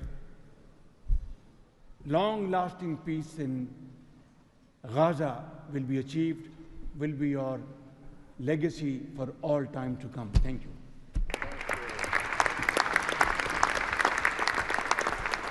Thank you. We will now hear from the president of FIFA, Giovanni, to share more about FIFA's new partnership with the Board of Peace. Thank you, Caroline.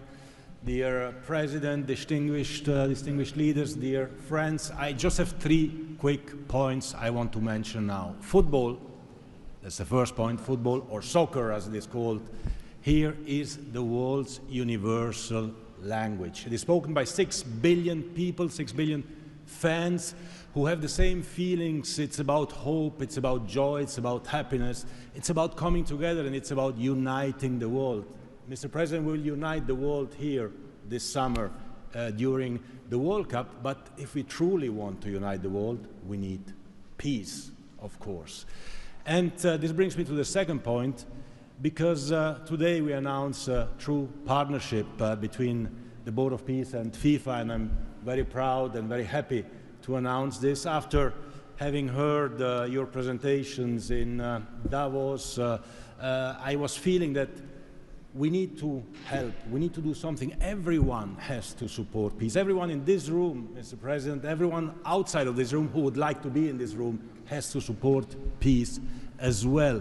We all have to contribute for this, and that's why FIFA wants to contribute, because we don't have to just rebuild houses or schools or hospital or roads. We also have to rebuild and build people, emotion, hope and trust. And this is what football, my sport, is about. And the third point is that, of course, as you all know, images speak louder and better than words. So we prepared a short video, and you can watch this video. I invite you to look at it carefully. Thank you very much. God bless peace, and God bless the Board of Peace. Ramadan Kareem. Thank you.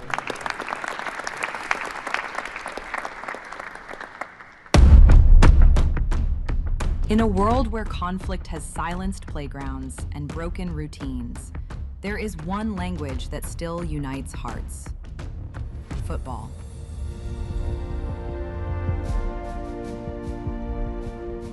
A simple ball, a shared field, a reason to believe again.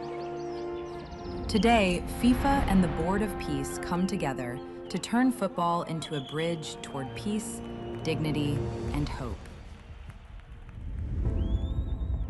Through this partnership, a complete football ecosystem will be created. FIFA and the Board of Peace will build football pitches, FIFA arenas, academies, and stadiums. This initiative will support the creation of leagues at youth, amateur, and regional level, strengthening community engagement both on and off the pitch. It will also generate diverse professional opportunities, supporting the development of local talent not only on the field, but across all areas that bring football to life. Football does more than create players and coaches. It rebuilds confidence, restores routine, reopens doors to education, teamwork, and belonging. Local communities take the lead. Parents, teachers, volunteers, youth leaders, all becoming part of a shared mission to heal, to rebuild, to move forward together. Around every pitch, new emotions and long-lasting memories emerge. Community matches, fan gatherings, youth education, and sport programs. New job opportunities appear to become coaches, players, sport doctors, administrators, events organizers. We will create football ecosystem with thousands of people to be involved and engaged constantly. Together, FIFA and the Board of Peace will build, in Gaza, 50 FIFA arena mini pitches, with a cost of around $50,000 per unit. This represents a $2.5 million investment. 5 full-size pitches in 5 different districts at around $1 million per pitch. A FIFA academy with an estimated investment of $15 million. And a national stadium for 20,000 to 25,000 spectators, valued at around $50 million. These investments will create a complete football ecosystem designed to support communities and future generations. FIFA and the Board of Peace, united for football, committed to peace.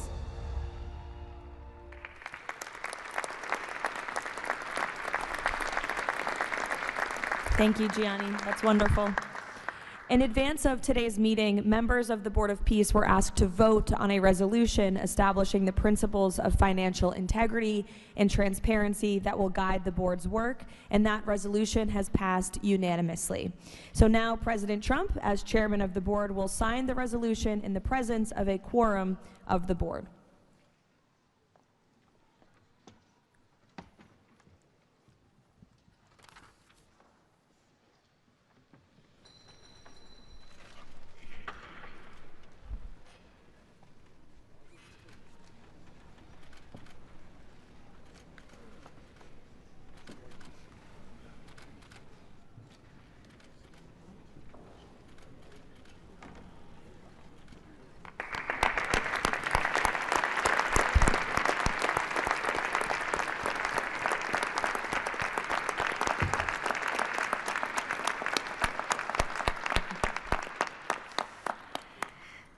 Now, while this is not a fundraiser, the Board of Peace has already inspired remarkable support from so many on this stage.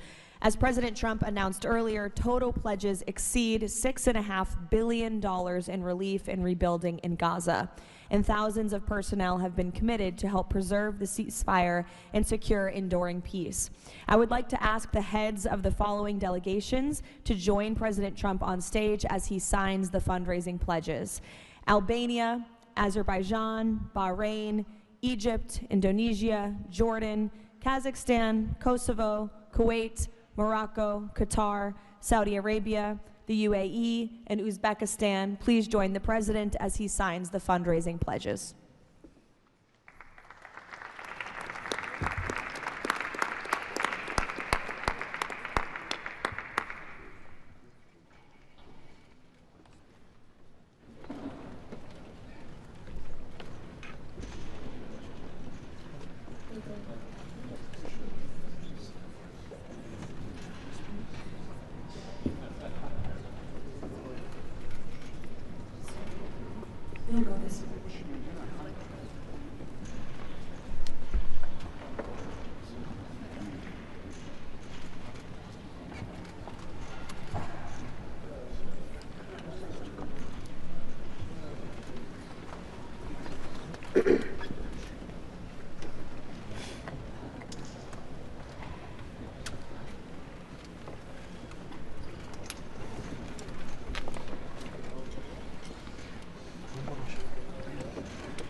Congratulations. Now, President Trump, if you would like to say a few words to conclude, and then you have the honor of gaveling out the first ever Board of Peace meeting. Well, thank you very much, Caroline. And I will say that this has been, I think, will maybe be one of, if not the most important day of our careers. And we've had some pretty good careers up here, but this is something very special. And we're going to straighten out Gaza. We're going to make Gaza very successful and safe. And we're also going to maybe take it a step further where we see hot spots around the world. We can probably do that very easily. This is a tremendous group of powerful people and brilliant people. And I think that we can do things that a lot of other people would not be able to even conceive of or think of. We will help Gaza. We will straighten it out. We will make it successful. We will make it peaceful. And we will do things like that in other spots. Spots will come up. Things will happen that nobody's even thinking about now and not even conceivable. But we will take care of a lot of things, and we'll work again with the United Nations and bring it back to health. It needs help. It's got tremendous potential, but it needs a lot of help. And I think we can start with doing that pretty soon, Michael. I think we're going to work on that very strongly. We can fix up even the building physically. I love to see beautiful buildings. I like to see buildings fixed up physically, not look like they are in disrepair. We don't like that. So we're going to do a job with the United Nations. We're going to have some very good people, and you have some very good people there right now, but we're going to put some extra people in, and we're going to have it help us. But most importantly for today, the Board of Peace is going to lead the way in Gaza. We're going to make Gaza an example of success and safety and unity. And it's an honor that you're here. And I want to thank the media for being so respectful. You're really amazing. It's given the Board of Peace the respect it deserves. These are the most powerful people in the world, the richest people in the world through their countries. And they have made a tremendous commitment, and the United States likewise has made a tremendous commitment. Thank you to everybody for your involvement, and we look forward to working with you over the years for many, many reasons, many very, very good humanitarian reasons. Thank you all. Thank you very much. Thank you. Thank you, Mr. President. Thank you. Thank you, everybody. Ready? Thank you. We'll take it with us. Thank you, everybody.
okay.